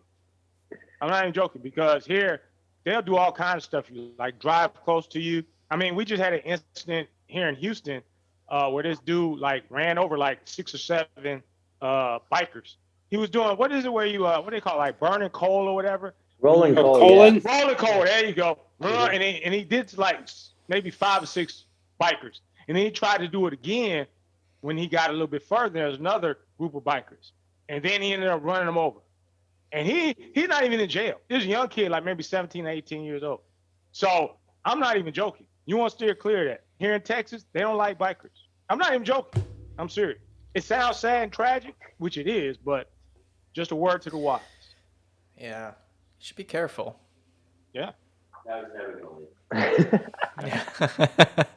Well, are Thanks, you like... Forrest. Are you I'm trying to help the young man out. I don't want to. Yeah, well, stop fucking helping him. Are you like I mean, before we earlier today Mike sent a YouTube video featuring you. that was published on the TNC network. On YouTube. Anyway, are you like documenting your trip? Is this like a part of a thing that you're doing, like posting online or blogging or social media? No, or... not. I have my personal Instagram. I can give it to you guys. I post a picture every once in a while, but okay. I'm taking a lot of pictures, but really just for myself. So I'm not making like a big thing out of it because I feel like it's work and I don't like doing work. No, it is it's a job. And I feel like sometimes it kind of takes away from the experience to, constantly have the camera out. And, well, so no, it's just like, there's like, people who make a whole fucking career out of documenting travels that they're on, right? Yeah. They're like, I'm a nomad and I'm going to go to Thailand and I'm going to go all over, and it's like cool. Like they get some really good shots, but so much of it is, I think they invest in a GoPro camera and they've got all this like really nice equipment and they're presenting like I don't think it's accurate. They're creating a false image of like what it's like to be on the road and to do this whole thing, right? So they can have like all these Instagram followers and shit like that. But that's like a whole job, It's like your job becomes to become an influencer, and you're not doing that at all, seemingly. Yeah. Okay. I'm just living. Yeah, exactly. Yeah. Yeah. Well, I just had this idea, like, we record these things like once a month, but like, I guess through Mike, I guess we'll keep track of you, but, or I guess if you stay in touch with Mike or whatever, however it plays out. But like at some point, if you're available, it'd be cool to like do another like recording like this and you want to like pop in. You don't even have to stay very long, but you can just pop in and like give us an update on how you're doing and like where you're at and what you've experienced and stuff. I think that'd be fucking cool. I think that's a good idea. Yeah, I definitely do that. Sounds Okay. good. Yeah. What are your long-term plans as far as like, and I hate to use this word, career, or not even career, just for your life, as far as how you're going to make it or do whatever you want? I'm figuring that out right now. Good. Yeah. Or that's one of the reasons I did this trip, because I didn't know exactly what I wanted, like what career or just what I wanted to do in life. And so really, that's one of the things this trip has turned into, just figuring out what I want, what I don't want. Oh, I figured out what I don't want pretty good. You got that nailed down, do you? I'm still figuring out what I want. All right. Because there's a lot of things I don't want to do. I heard someone, I was talking to someone, he said something about building personality, not careers. And that kind of stuck with me. Yeah, I don't know. That sounds like a Tony Robbins line, though, or something like that. You know what I mean? Some self-help guru bullshit right there. I'm just saying. Build personality, not lying. No, oh man, he's deep, and then he's as shallow as shit. But I do understand what you're saying. Yeah, and Mike hasn't been helping really. He's kind of thrown everything off that I knew, thought I knew. He does that. Oh yeah. Yeah. I think that's good though. It's really been about gathering perspectives. Yeah. It's the drugs. I can't wait till he gets back to Germany and his mother calls and curses you out in Germany for what you did to her baby. Right. Make sure you let us know what goes on with I that. Can't believe you made him make that flight with that fucking weed in his butt. Yeah, exactly. Well, I would say to Louis that as soon as if you see the what is the word, if you get a good reading of what's going on, and then in like a year or so, if you feel like things are not good, you should just go back to Germany and get the fuck out of here. I would say. Oh yeah. Yeah, I'm definitely going back to Germany. After this conversation, You don't have to worry about that. I'm out. Yeah, I was like, oh yeah, I've already got a ticket. Yeah, no, Yeah, right there. yeah. I'll Well, swim back if I have to. yeah. Well, The nice thing is, yeah. I have a dual citizenship. Perfect. Yeah, no, So that I makes can- it makes it easy. It makes it Yeah. really easy. Yeah, yeah, definitely. Well, yeah, we've been talking for a couple hours, and I'm getting probably get out of here. But Yeah. well, I will ask. Yeah, Louis, let us know how you're doing, and Mike, keep us updated on his, whenever he leaves and whenever you're departing and everything. I don't know. My 2022 prediction is that Lewis is gonna stay there. He's just gonna He's gonna be there next year around this time. Yeah. Yeah. Well, and Bill, is this the first time you've been on a podcast? Yeah. Y'all Ah, have invited me before. Yeah. And I think the first time was right after my mom passed, and this was yeah. But Of course. but yeah, this is the first time I've been on. I think of you guys as friends. It's kind of a weird 21st century thing, but I think about it like I think about my friends, and that I actually see sometimes, but I actually interact with y'all more than I interact with just anybody else. Yeah. Yeah. No, we're all friends. Yeah. So yeah, I think of y'all as more than Facebook friends. I love the support group chat. I like that we've been keeping that going for months now, right? Yeah. Well, yeah. And I've enjoyed this. So if y'all have me back, I'll. Oh yeah. Have you back? This is like this is like Yeah. a open invitation thing. So anybody that wants to join, that we think, like Bill, of course you're always you're part of the group. I mean, like whenever I'm like, hey, we're gonna do a thing, let's see. I mean, I guess the mainstays are like me, because I fucking edit this thing, We appreciate it. No, I'm just saying. I do the recording and all this, but like like Forrest and Mike and but like it's whoever the fuck wants to show up. I mean, like it could even just be like me and one other person or whatever. I mean, you guys could even record shit on your own, and you just send me the files and I'll fucking edit it. I don't know, like. Whoa. Slow down, Patrick. Slow down. Okay, stop. Whoa, yeah, okay, sorry. I got really ahead of myself. Easy. And thanks to Louis for coming on. It was good seeing. Thanks for having me. I love hearing the your perspective. Being 18, you're doing something that's fucking awesome. Oh yeah. I wish I had the ball to do that at 18. It's a great thing you're doing, and it's fucking awesome. So we'd love to hear from you again. So definitely. Stay connected. Come back on next month when you're still at Mike's.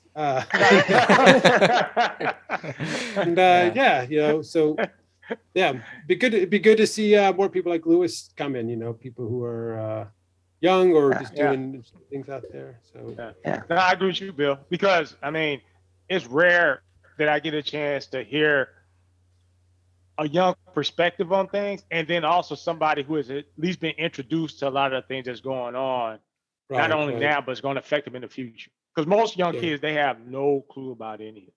No, they don't. Like I said, like my daughter's 18, but it's like I get it. Obviously different relationships. Like there's things that she won't tell me. I get it. When I was 18, I wasn't telling my parents a lot of shit. So hearing Louis' perspective, I feel like is more, more of like what I want to hear from 18-year-old. Not, my daughter just tells me what she wants me to hear a lot of the times. Yeah. Well, Louis has no reason to lie to you. Right. Yeah. Yeah, he's not here to speak in code, right? Yeah. Right. Yeah. That's the lesson here. That's the lesson. Yeah. Well, everybody, thanks for making this happen. That's tomorrow, and that is it for us today. And we will leave you with I can't do it. We'll do it live. Okay. We'll do it live. Fuck it. Do it live. I'll write it and we'll do it live. And thing sucks. In 5, 4, 3. I think 2022 is really just going to be the same thing, to be quite honest with you. I think we're still going to have the issues with the Rona. I think it's going to get more volatile because a lot of people are becoming much angrier, especially here in Texas. I feel it. So I can see something really happening. I don't know what it is. I don't know what type of catastrophic event, but I know something is going to pop off here. I just have a feeling. It's in my bones.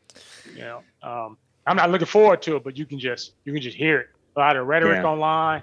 Even people that I used to know or be cool with back in the day, I know some of the crazy stuff it is that they're saying online. Where I don't interact with them anymore, but I do like go on their Facebook pages and see what it is they're talking about.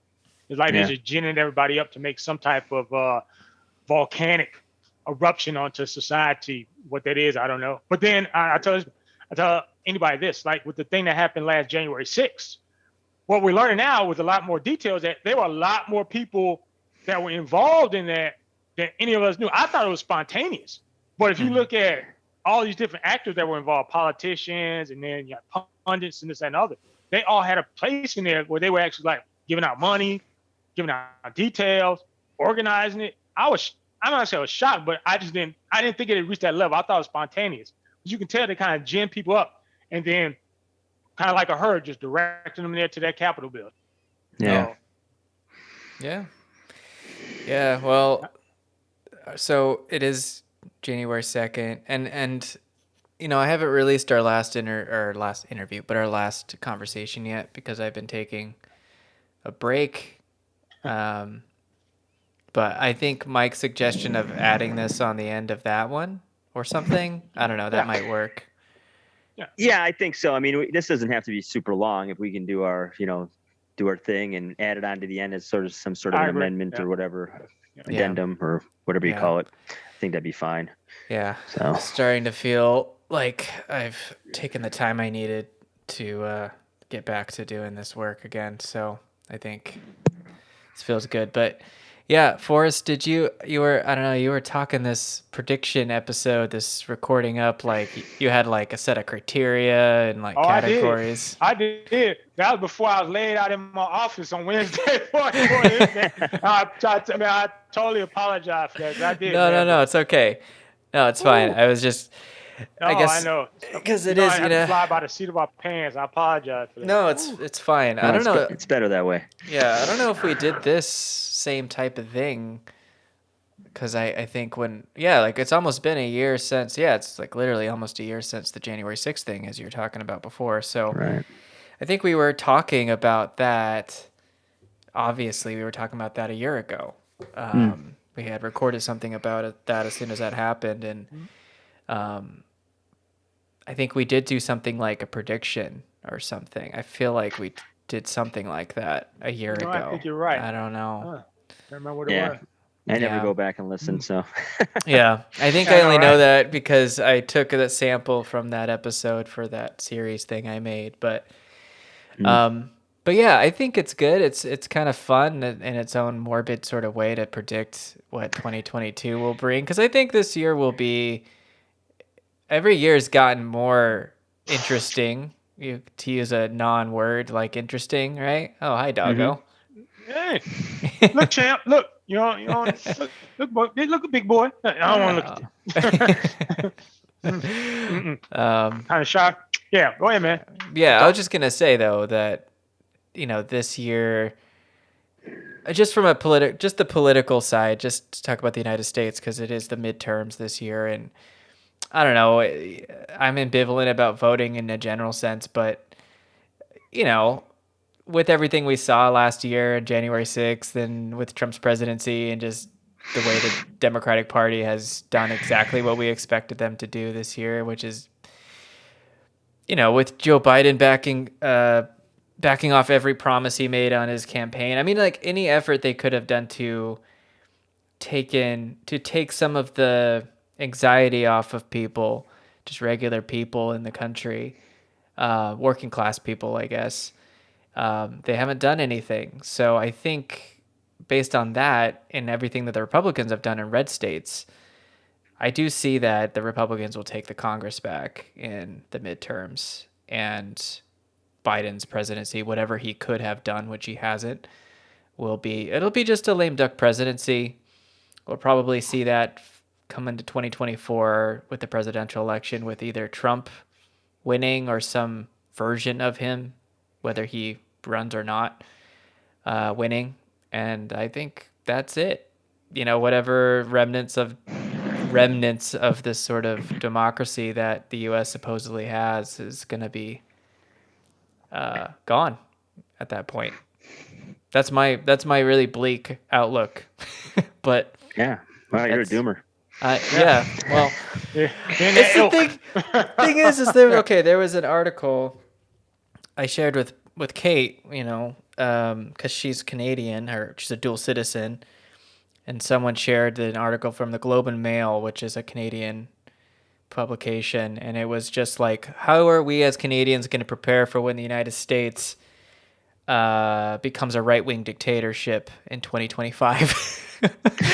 Like, that's like the whole article. It was like just analyzing the political situation in the United States. Like, well, what are we going to do as Canadians when that happens? Yeah. If and when that happens. So they were just taking really and it was the Globe and Mail. It's not this like fringe radical publication. Mm-hmm. It's just like, it's like the Washington Post or the New York Times of Canada or whatever. It's not a radical or fringe idea at all. And so, like with Forrest talking about what the January 6th Commission is just showing more and more is how high up and how widespread the planning for January 6th was. And while maybe they felt like they were reading texts from like Laura Ingraham and Sean Hannity and these other Fox News people at the hearings, and they were texting Trump or like those close to him, like, hey, he needs to stop. He needs to tell these people to leave. So, because they're like, this is going to fuck up his legacy, Yeah, that's funny right there. Yeah, right. So anyway, my point is that we've reached certain tipping points politically in the United States where I don't think that we're ever going to come back from that, Yeah. And I would agree. I don't think there's any way you can come out of this tailspin. I don't see it either. Yeah. Mm-hmm. I don't think it's possible. I think because people are trying to recapture something that was only a certain possibility, I guess, like the post-World War II period.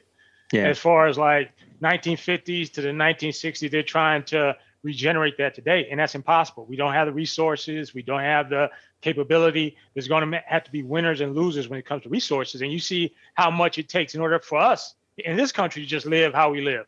So how are you going to be able to migrate that out to everybody else? Well, you can't. If anything, it's starting to shrink and becoming much more difficult in order to do all these particular things, right? Yeah. So people just need to stop lying to themselves, but they're incapable of doing that. If you tell them the truth, they hate you. But if you lie to them like Trump, then they'll love you. Yeah, right. All of us on this podcast have been through that. Yeah. Oh, I don't want to hear that. It's our whole lives. That's why. I mean, we've been lied to our entire lives, and for people to come out of that's why I think it's a tailspin that's been, going around since, obviously the lifespan of all of us. And, we still fight it. We still have these internal struggles about, what this is and what we're doing in it and our role in it and how can we avoid this and participate in that. And I mean, and I feel the three of us have at least had had the will to look at some things that are uncomfortable. And if we can't even figure out like what is the way forward out of this, I mean, not that we're geniuses, but at least we're looking at it. Mm-hmm. I don't see, Joe Blow American. We're literally already being hit with a tidal wave, and nobody seems to really know it on some levels. Yeah, we have anxiety, but we've always had it. It's a little worse now. But my God, we got tornadoes that are on the ground for 300 miles. We got 110 mile an hour winds outside of Boulder, just burning an acre a second. And that's just the climate. and we're printing money, like we always do, and kicking the can down the road. And I don't know what to tell people anymore. Louis, who we had on last episode, or who's going to be obviously this episode, he's 18 years old, and we've had all these really good discussions over the month or so that he stayed with me. And I feel like running across a guy like that who's at 18, and he's not a doomer, I wouldn't say, on some levels, but he reads things really well, really fast. And to be at that age and sort of have that sort of insight is sort of a curse and a blessing at this point in history, because you want this kid to have some sort of life where it's a little carefree, and he's doing that. Obviously he's traveling and he's, doing his thing on his bicycle, but at the same time, there's sort of this obvious, gigantic collision of catastrophes in front of us that I don't know. I don't know how to have conversations with anybody anymore, other than those who really are willing to just kind of lay it on the line. And so few are. That's why he was such a breath of fresh air to kind of just roll into our area, and he fit right in, because we all kind of talk like that here. And we sort of avoid those things with visitors. And we didn't really have to avoid those things with him, because he just sort of, he's able to read the landscape pretty good. His biggest thing, that his attribute is that he's like, I don't really like to talk about it a lot because there's not a lot I can do about it, and I'm having too much fun right now anyway. And I'm like, I get it, dude. I get it. Yeah. Like, if you're having a good time, you what's probably somewhat on the way. I know you're not a prophet or anything like that, but I get it. Live your life, and you're doing it, and you're here in another continent and riding your bicycle at 18 and meeting all these great people, and that's what you should be doing, because there ain't shit you can do about what's coming anyways, and we don't know exactly what it is. So So Louis, he left, I assume. Sort of. So he left to Silver City, which is 35 miles away from me. Oh, okay. He got set up with some friends of ours in their house, and rumor has it he met a young lady. Oh boy. So okay. Nice. I don't know. I mean, I picture myself in, I asked, because his plan when I talked to him last was to leave right after New Year's. And I talked to the woman whose sons that he lives with. He lives with two couples. And they said they're trying to talk him into not leaving until the spring, just because of the weather. Because initially, to just get out of this area, he's got to go through a 9,000-foot pass in January. Yeah. So it's not good. I mean, we got snow in the mountains around here already at 6,000 feet. So and he's got till July to finish this thing up. So I'd probably wait too until at least the cold breaks, and you got a girlfriend. Jeez, man. I mean, I'm about to say, you got everything you need. You got everything you need, right? I'm like, I wouldn't be in a hurry either. And he loves Silver City. He goes, I could live in this town. I'm like, yeah. If I had to live in a town again, it's pretty cool. It's pretty chill. It's got some hippie life to it, and it's got some art and some music, and he's into all those things. And it's got a lot of people that are kind of into the skill set he's into, which is, outdoorsy stuff. So yeah, cool. He's a kid. He makes really good choices. Like, so I don't know. There's not much I can tell him, like, hey, good. You're doing great, man. I wish I was, 18 figuring that shit out when you were. So like you That's are. what I was going to ask. 40s. Do any of you cats know somebody that's as well put together as he is at that? Cause I know I wasn't. I'm not going to even lie. Fuck no. He's everybody here, and this is a tough crowd, by the way. I mean, we have people here that aren't exactly, they're welcoming, but at the same time, they're like, they'll call when they'll be like, that person has like no clue what's going on. And they all love Louis because he's the first guy to offer help. He's a good listener. He's funny.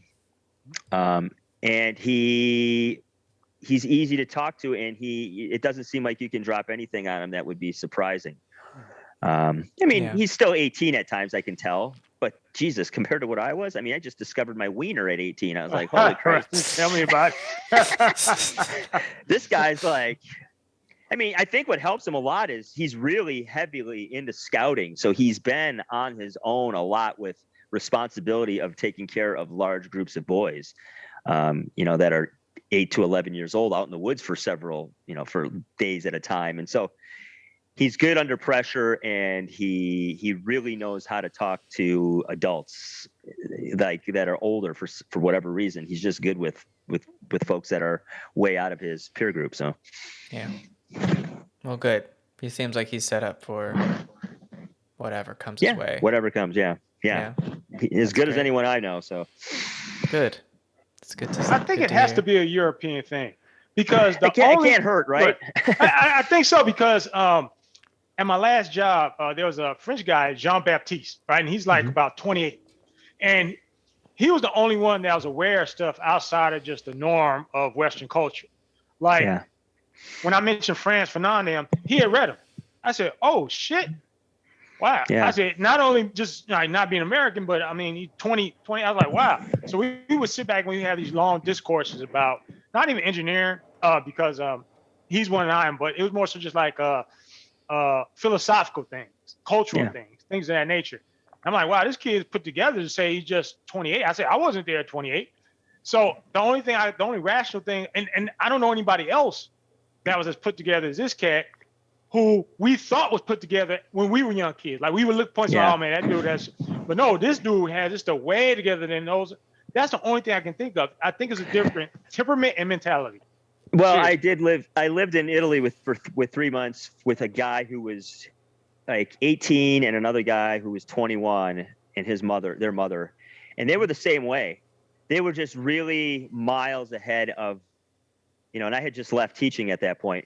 Most students I had, 99.9% of the students I had, and they were just more, I guess the word is worldly. They had more, they had a greater sort of breadth of knowledge of things. And, not that they were experts in a lot of things, but they knew enough to have intelligent conversations, whether they were philosophical, political, economic. I mean, they were, I was like, holy crap. Like, I gotta know what the hell I'm saying before I open my mouth with these guys, because they're not going to, they know bullshit when they hear it. So, and then, and Louis is the same way. And Louis said to me, he said, I don't think I would have been able to pull this trip off if I had stayed in the United States and not moved back when I was like 12. He goes, because if I would have stayed in traditional U.S. scouting, which is parent driven, I would not have had these opportunities to really be out on my own and take those responsibilities and, being able to, see if I can handle it. And then, obviously leave and jump on your bicycle and go do this trip. So he even admitted it himself. He said, I living in a suburb outside of Indianapolis would not have prepared me for this trip. And I'm like, I get that. I totally get that, because it didn't prepare me. I lived in a suburb outside of Milwaukee, not that different. And there's no fucking way I would have been able to. I haven't even done it yet. So he's just, he's what we call in baseball a 5-tool guy, man. He's got all the skill sets. So, well, that's good. Yeah. It's a rarity.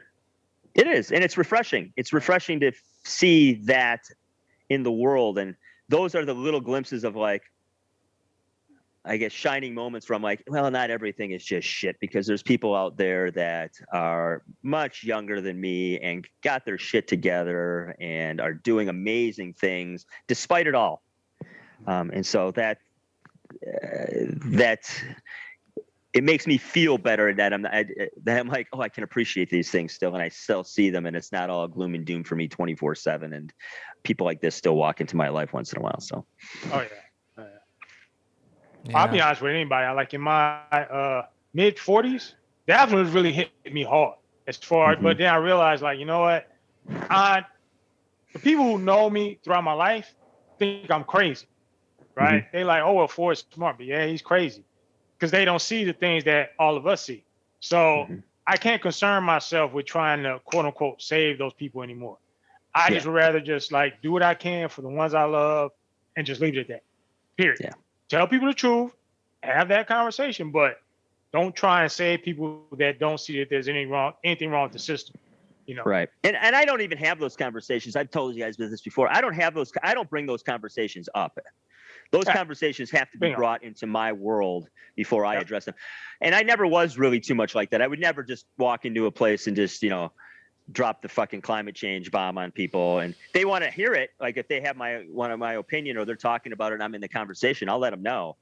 And sometimes it depends on who it is. I'm not going to open the fire hose on every single person, like if it's, whomever. But I generally I am not the initiator of those conversations because, again, sort of like the whole Jeff thing, I just don't have the fucking energy for it anymore. That's it's exhausting. And it's like, at this point, I just don't give a shit enough to try and, drop whatever I think might be worthwhile on you because chances are you're not going to do shit about it. You can't do shit about it anyway. So, maybe it's good to be oblivious on some level. Yeah. That's sad because I don't think like any of us have that capability though. Like if you could go back and somebody say like, no, could you have the ability to know about all these things or just be oblivious? You guys know just as well as I do. Because in order you say like, okay, well, you want to be oblivious, you wouldn't be who you are. You would have to cut out that portion of yourself that has always found out about those things. So. Right. Yeah. For me, I don't want to be oblivious, but I'm actually okay with some people being oblivious because quite honestly, I don't need to hear all the stages of grief that they're going to have to go through with me in the earshot. I got you. And, because, we've all gone through that enough with people where, people kind of come across this work and listen to Patrick's podcast or any of the podcasts you and I have done and all the, writings Forrest has done. And then, then they're in your world sometimes. And it's like, kind of careful what you wish for because you're like, I have empathy, but after a while, doing this, obviously some of us been talking about this for 10, 12, 15 years. It's like, I don't have the energy like I used to for it. And it sound apathetic, but I'm okay with some folks not taking their journey with me in earshot. Yeah. No, I hear you. I've reached that point in my life also.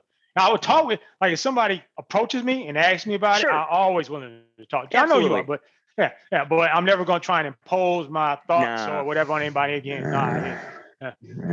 One of the worst things I ever went through was when Barry got elected in 2008, right?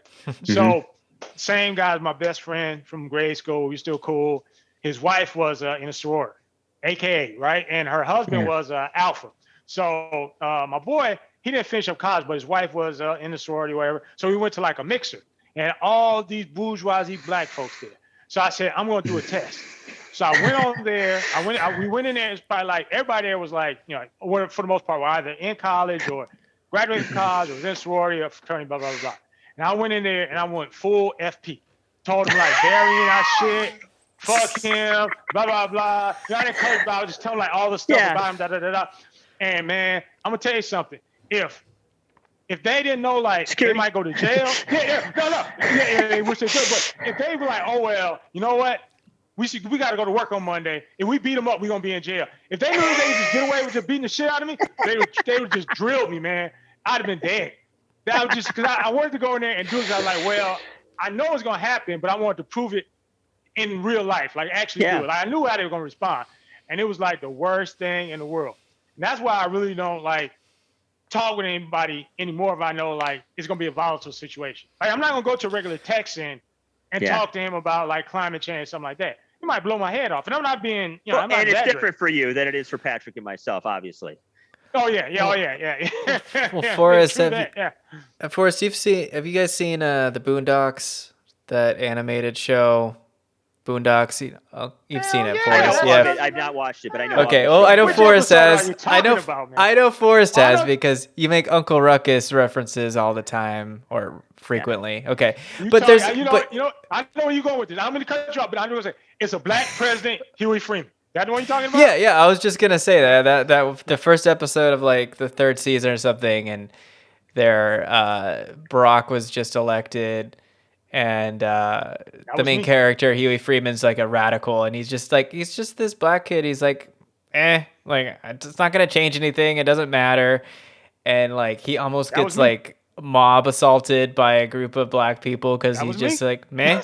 Like That was me. it's like it doesn't fucking matter. They're like, but he's like gonna make everything better for everybody. And anyway, I watched it more recently actually, and it was still fucking hilarious. That episode was really funny. Anyway, I was just thinking of that when you said that, Forrest. That episode. I remember when Barry got elected. In fact, it's crazy because almost the exact same thing happened in the episode. I was in my apartment because my mother's still alive, so I was living in North Houston. And I never forget this. My mother, and I love my mother. My mother was a good Negro, though. She played by the rules. She felt like she was a Christian, blah, blah, blah, the whole nine, right? So I thought when I called her up when Barry got elected, she was going to be like, I was like, hey, Mom, he got elected. My mom didn't give two shits. And that shocked me, I think, because she was having medical issues that I didn't know about because I was taking care of her, but I was here in Houston. She didn't want to, burden me with that. But I think, I'm not saying she thought she was going to die, but she knew, like things aren't 100% with her. So it's like, I really don't give a shit. And that really, shocked me. I was like, wow. So then we talked for maybe about 15, 20 minutes. We didn't even talk about the lake. We was talking about well, how are you doing? This, that, and the other, and the family, friend, da, da. Then we got off the phone. But then I was sitting there, I was like, you know what? My people have been through hell. They've been through hell in this place. So you know what? Let them have to celebrate because, I saw all the celebrations across the land when the black folks, oh, man, da, da, da. And then Barry got on there. He got on the mic, and he said, this is what our forefathers wanted. I went, click. I went back. I laid there. If you watch that episode with Huey Freeman, he did the exact same thing. Once he was looking at it, he got elected. He went click, and he turned. Same thing I did. I went to my bedroom, turned over, had a good night's rest. Yeah, I mean, it was crazy. It was like exactly what happened with me. Yeah. And that's and if you look at it, if you really look at the Boondocks, the first season Huey talks a lot. Yeah. And it's more like it's not the representation from the comic strip. The second and third seasons, where he's more like thinking, brooding, talking less, but more conscious. That's more of how the comic strip was. The first season, not so much. Yeah. Yeah. Where can I watch it? Now, we'll talk about you. The know me. Boondocks. You ain't got to worry about it. I'm gonna take care of that. That's all I'm gonna tell you. Because I have Hulu. Yeah. I don't know if it's on Hulu. I have feel Disney Plus. I'm trying to think if it's on At Amazon, I have Netflix. It might be I have HBO Stars, or I have Netflix. Showtime. I'm off grid. Yeah, you're off grid with all the streaming services. Yeah. Exactly, man. I've been watching. I know this is off topic, but I've been watching The Sopranos with Kate. Yeah, I think I'm gonna delve into that world soon too. Yeah, and we're in the last season, and Kate and I took a long walk yesterday, and we were talking about the show because it's a long show. I mean, it's 6 seasons. Yeah. Each episode's like an hour long, and you're just like, these characters are just anyway.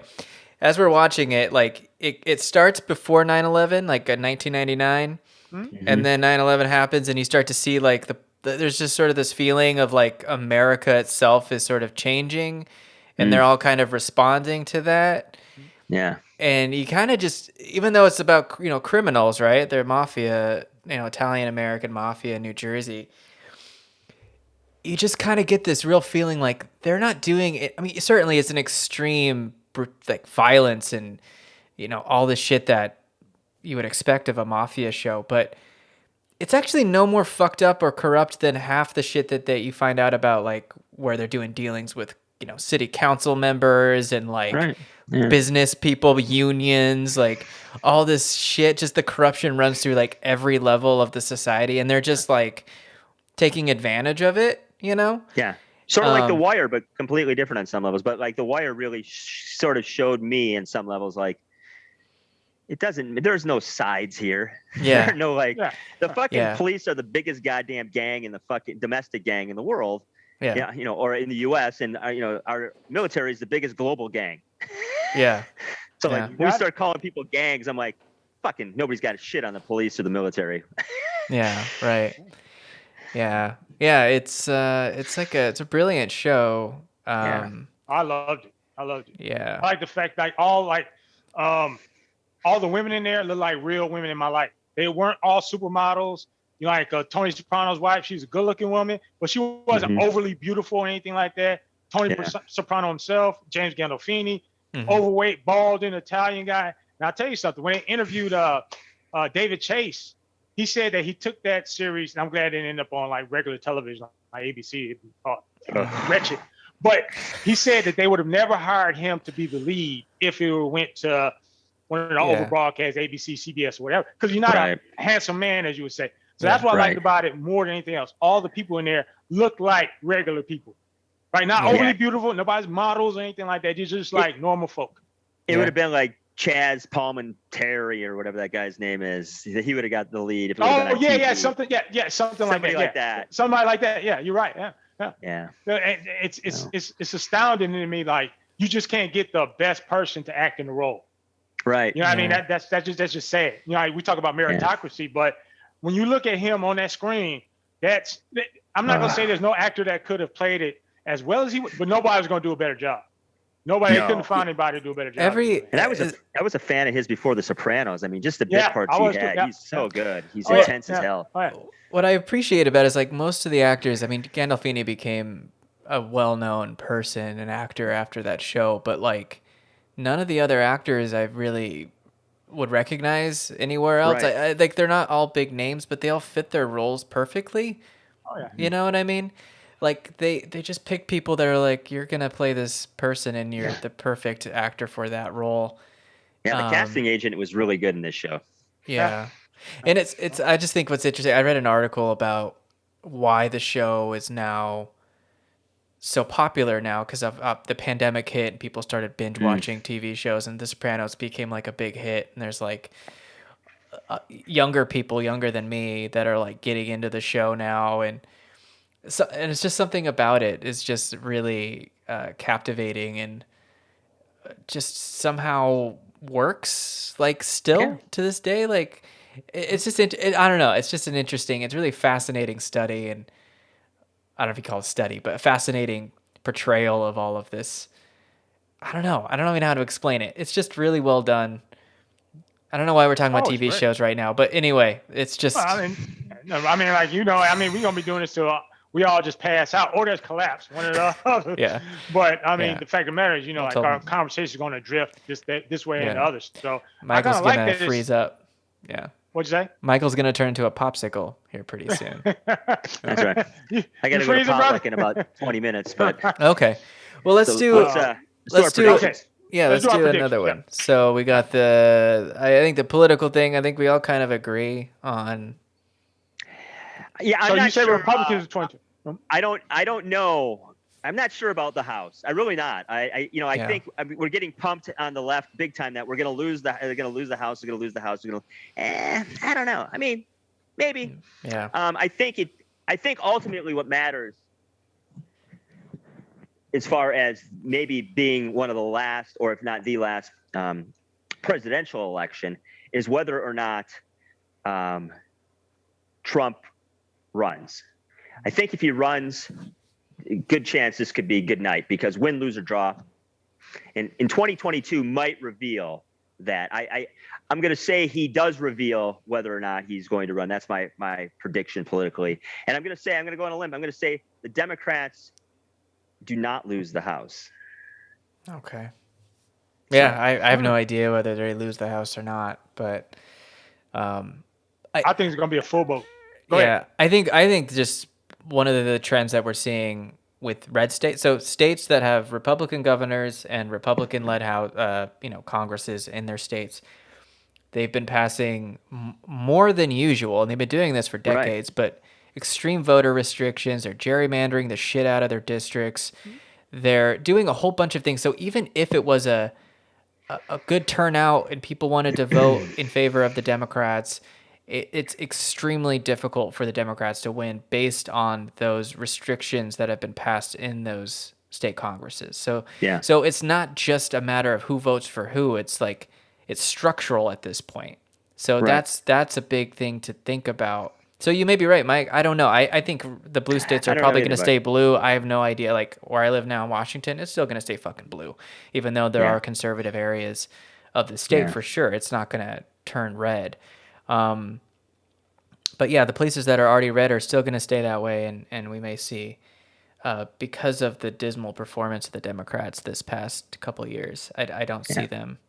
I have a question. Is because we touched upon the investigation a little bit. Is the big argument on the right was for the Republicans is we don't need a committee because there are other groups investigating this, the FBI and blah blah blah. How come we don't hear anything about the other, literally the Federal Bureau of Investigation? Like, we don't hear anything about that at all. Like, nobody's doing any reporting on other than it seems like the January 6th committee. Yeah, I don't know. I mean, aside from hearing about them arresting more people and, judges, throwing people in jail for usually pretty short sentences. But like big fish. Right. Where are we with the conspiratorial, Well, that's where the committee seems to be coming in. Will we see a congresswoman or man ever sort of... Yeah, I don't know. I don't know. I mean, Merrick Garland, right? I mean, he seems like you talking about dragging your feet. It seems like he doesn't want any part of this. I mean, it took him forever and a day to bring in, what's my man's name? Steve Bannon, or was it? Yeah, Bannon? Thank you. Yeah, Bannon. It took him forever and a day to bring him in. And then he basically like, no, I'm going to come in when I want to come in. And you see, like, once you start letting things backslide like that, then everybody else going to get bold. That's why they don't have any respect. Like, man, you're not going to do anything anyhow. So why should I worry about you? Fine. I agree with that. I'm just wondering if, at least on the January 6th committee, if they're just going to start really dropping stuff, heavy stuff, right before the midterms. Yeah, supposedly they're supposed to release a bunch of information here in the next few weeks, I've heard, because they've been interviewing a bunch of people and they're going to have a bunch of evidence to show something. But yeah, I wonder, what are they going to do to all the various Congress people that were involved in that? Like, what are they going to do with Marjorie Taylor Greene or Lauren Bobbitt Banner or from Twitter, Gozer or whatever? Yeah, that's about it. Yeah. I don't know. It's like... Nothing. I'm telling you right now. Yeah. I don't have to predict that. I'm telling you, can go put that cash on the barrel in Vegas, baby. Nothing is going to happen to them. No arrest, no nothing. Yeah. I mean, because they're not even trying to actually open that Pandora's box to any great degree. They're trying to shut it, right? They're trying to dig, but not get into certain people because it'd be too much of a rat's nest after that. And somebody might do something. Like, if they actually cuffed up Marjorie Taylor Greene, as much as I despise her, she has enough juice as to where she'll get her mob and they might, do something. You know what I mean? Seriously, because she's because I despise her, but she's one of those people that you either, just like Trump, you either love or you hate. And the ones that love her, they will do anything to make sure she gets off. She represents folks in this that feel like they don't have a voice, right? They feel like, oh man, nobody's listening to me. So if they get rid of her, they have nothing. So they'll go crazy. Well, there's a couple things. So there was the Kyle Rittenhouse case revealed a lot because it wasn't just that he was let off, which he was, but the fact that the right, he was like the headline speaker at Turning Point USA, their thing. They've turned him into a patron saint of the right or something, right? That kind of vigilante justice shit that they're addicted to now. So I don't know. I just think that is indicative of the direction they're going. So if someone like Taylor Greene or Boebert or any of these fanatics were to get anything thrown at them legally, I mean, I don't know. They would take up arms. I mean, I'm serious. They would take up arms.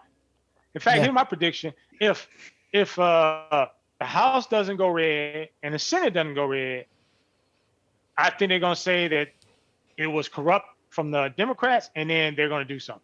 What that is, I don't know. If it's a straight Democrat clean sweep in the House and the Senate, somebody going to do something.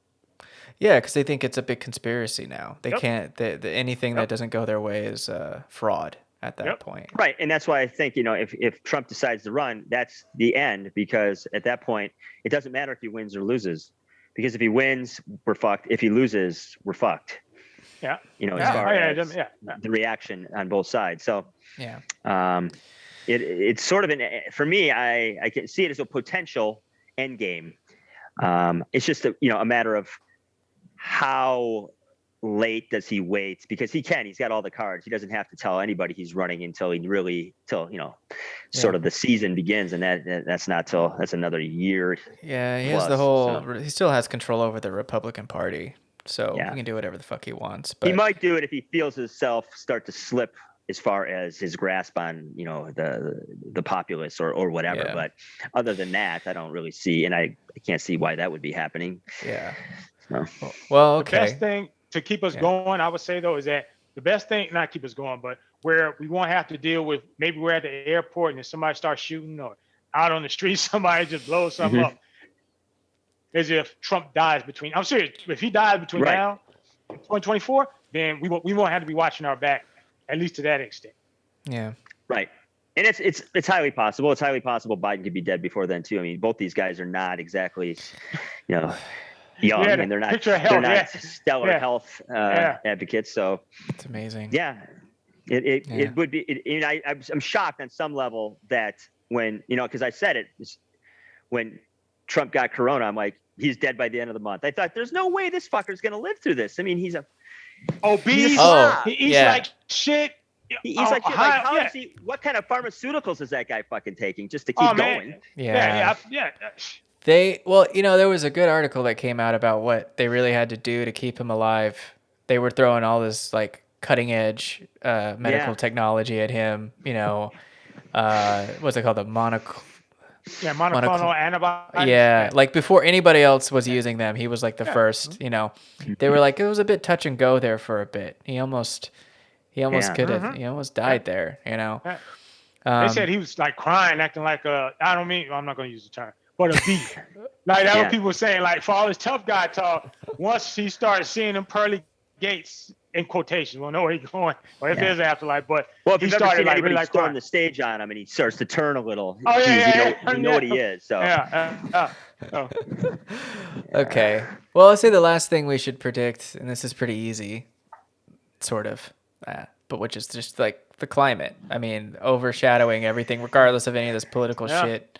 Yeah. It's just gonna get worse. I mean, what was it, a year ago, Forrest, that you had there was in Texas, there was the cold snap? Was that about a year? It was in February, like right? A year ago. Almost a year ago. Yeah. Yeah, you living in Texas, the entire fucking state, the grid was shut down because of a cold snap. Everything froze. Mm-hmm. You were in a car, like trying to stay warm. Oh yeah. You remember that story? Yeah. I was in my car outside. Yeah, I remember everything. All I was really worried about was my dogs, and I had them in there for a while, but I couldn't because they got piss shit and that. So I would keep them in there. Sometime then, once the day would come, I would let them inside. But then when it got cold at night, we would all be mobbed up in the car. Yeah, how we had to do it, man. I didn't really be quite honest with you. It's like when Hurricane Ike hit here. It was just me and my mom was in South Carolina, so I had an apartment, and all I had to do was like, okay, well, I just had some I had some candles. You know what I mean? I would come home, I would lift. I didn't have any electricity, but I had plenty of books, so I just read some books. And then open up my windows and go to sleep. And that was it. And I just did that day and that. Then after like it was a while before I got electricity during Hurricane Ike. That was like 2008. That's about, but I didn't really feel it. You know what I mean? Because I don't have any kids or anything like that. So I just got to endure. But you just had to live in the 19th century for a little bit. Right? I mean, be quite honest with you. When even last year when it came to like early, I guess last year now. When I was in the car, I did use that as a litmus test as to how I'm going to endure when shit does go awry. Like, you know what I mean? It's easy to talk about, but I didn't complain. If you even look online, nothing. I just giving you guys like details of what it is I had to go through. And that's it. I wasn't like bitching and moaning and complaining. I was like, well, this is what I got to go through. Yeah. You know, I was like, thank goodness I have this. Because they got homeless people that's out in the street that were really fucked. You know, that's how I felt about it. I was like, don't complain, man. Cool. Yeah. Well, I just want to say that up here in Washington over a week ago, we got dumped with a bunch of snow, and like this area is not equipped for that, like infrastructurally. Like it's not a normal thing. It gets rainy in the winter, doesn't get snowy, but we had a ton of snow. And then like I was talking to somebody in Tulsa that week as well, and they were like, it's like 20 degrees warmer than it normally is in the summer. It's actually really nice out. I'm just like outside. It's really like a pleasant spring day or whatever. And if you saw like maps of the U.S., temperature maps, the Northwest was freezing and the rest of the country was like abnormally warm in December. So it's just type of shit, just like the weirding of the climate, right? Where it's just really weird temperature fluctuations. Maybe next month they'll have a cold snap in Texas again, or maybe next week. I mean, who the fuck knows, right? Like, so I just think we're going to see that. And, now that I'm up here more up in the Northwest more, I was in Idaho, of course, and we already had wildfires there, but like it gets really bad in the wildfire season. So I'm kind of anticipating in the next few months or whenever it is that wildfires will just get really bad again. Yeah, I don't know. I just think we're just going to continue to see that the shit that we've seen over the past few years is just going to amplify and get worse. And the pandemics is just going to suck. But I think people are going to be in denial more also. Like people are going to get more like, this shit's not happening. Shut the fuck up. I can see somebody just getting shot, maybe in Oklahoma or here in Texas or Florida, just talking about climate change at one day. I'm not going to say it's going to happen this year, but that is my prediction. One day somebody's going to pull out a gun and just shoot somebody for talking about climate change. Yeah. I'm serious. I'm serious. Yeah. I think part of it too is because there are so many converging climate catastrophes that the federal government, spread thin already. You're just going to be, it's going to be sort of Katrina-ish everywhere where people are just on their fucking own because there's wildfires all over part of the country. Another part of the country is getting hit by hurricanes. Something else is, whatever. And there doesn't seem to be seasons anymore. And so it can be year round. Yeah. So I think there's going to be a lot more folks just sort of stranded long-term in these places and, kind of just on their own and hoping for somebody to come help. We're going to pack up and move to Mike's place when that happens. Yeah. Well, I think I'm surrounded by, because we had such a wet winter last year.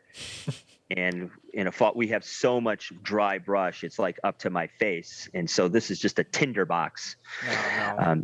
This place could go up, boom, like that. And we've talked about, we can clear this property and do it, but right across our irrigation ditch is the Nature Conservancy. And, that's just a field of high weeds that's never going to be cleared. So all it's got to do is jump a 4-foot ditch.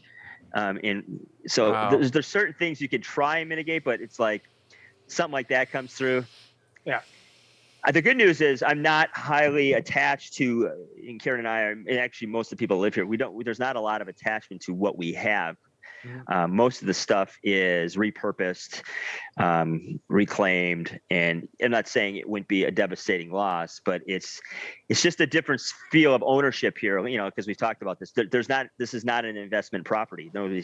This place isn't getting sold and people aren't selling houses in it. So, and none of these places are insured or anything like that. So it's one of those, a lot of these folks started from scratch and they could do it again because they just know how to do it. And how to find these places in the world where they can sort of do these things. So I'm following them. Gotcha. Smart man. All right. Yeah. I'm going to do what they do. Yeah. Well, Mike, do you got to get going?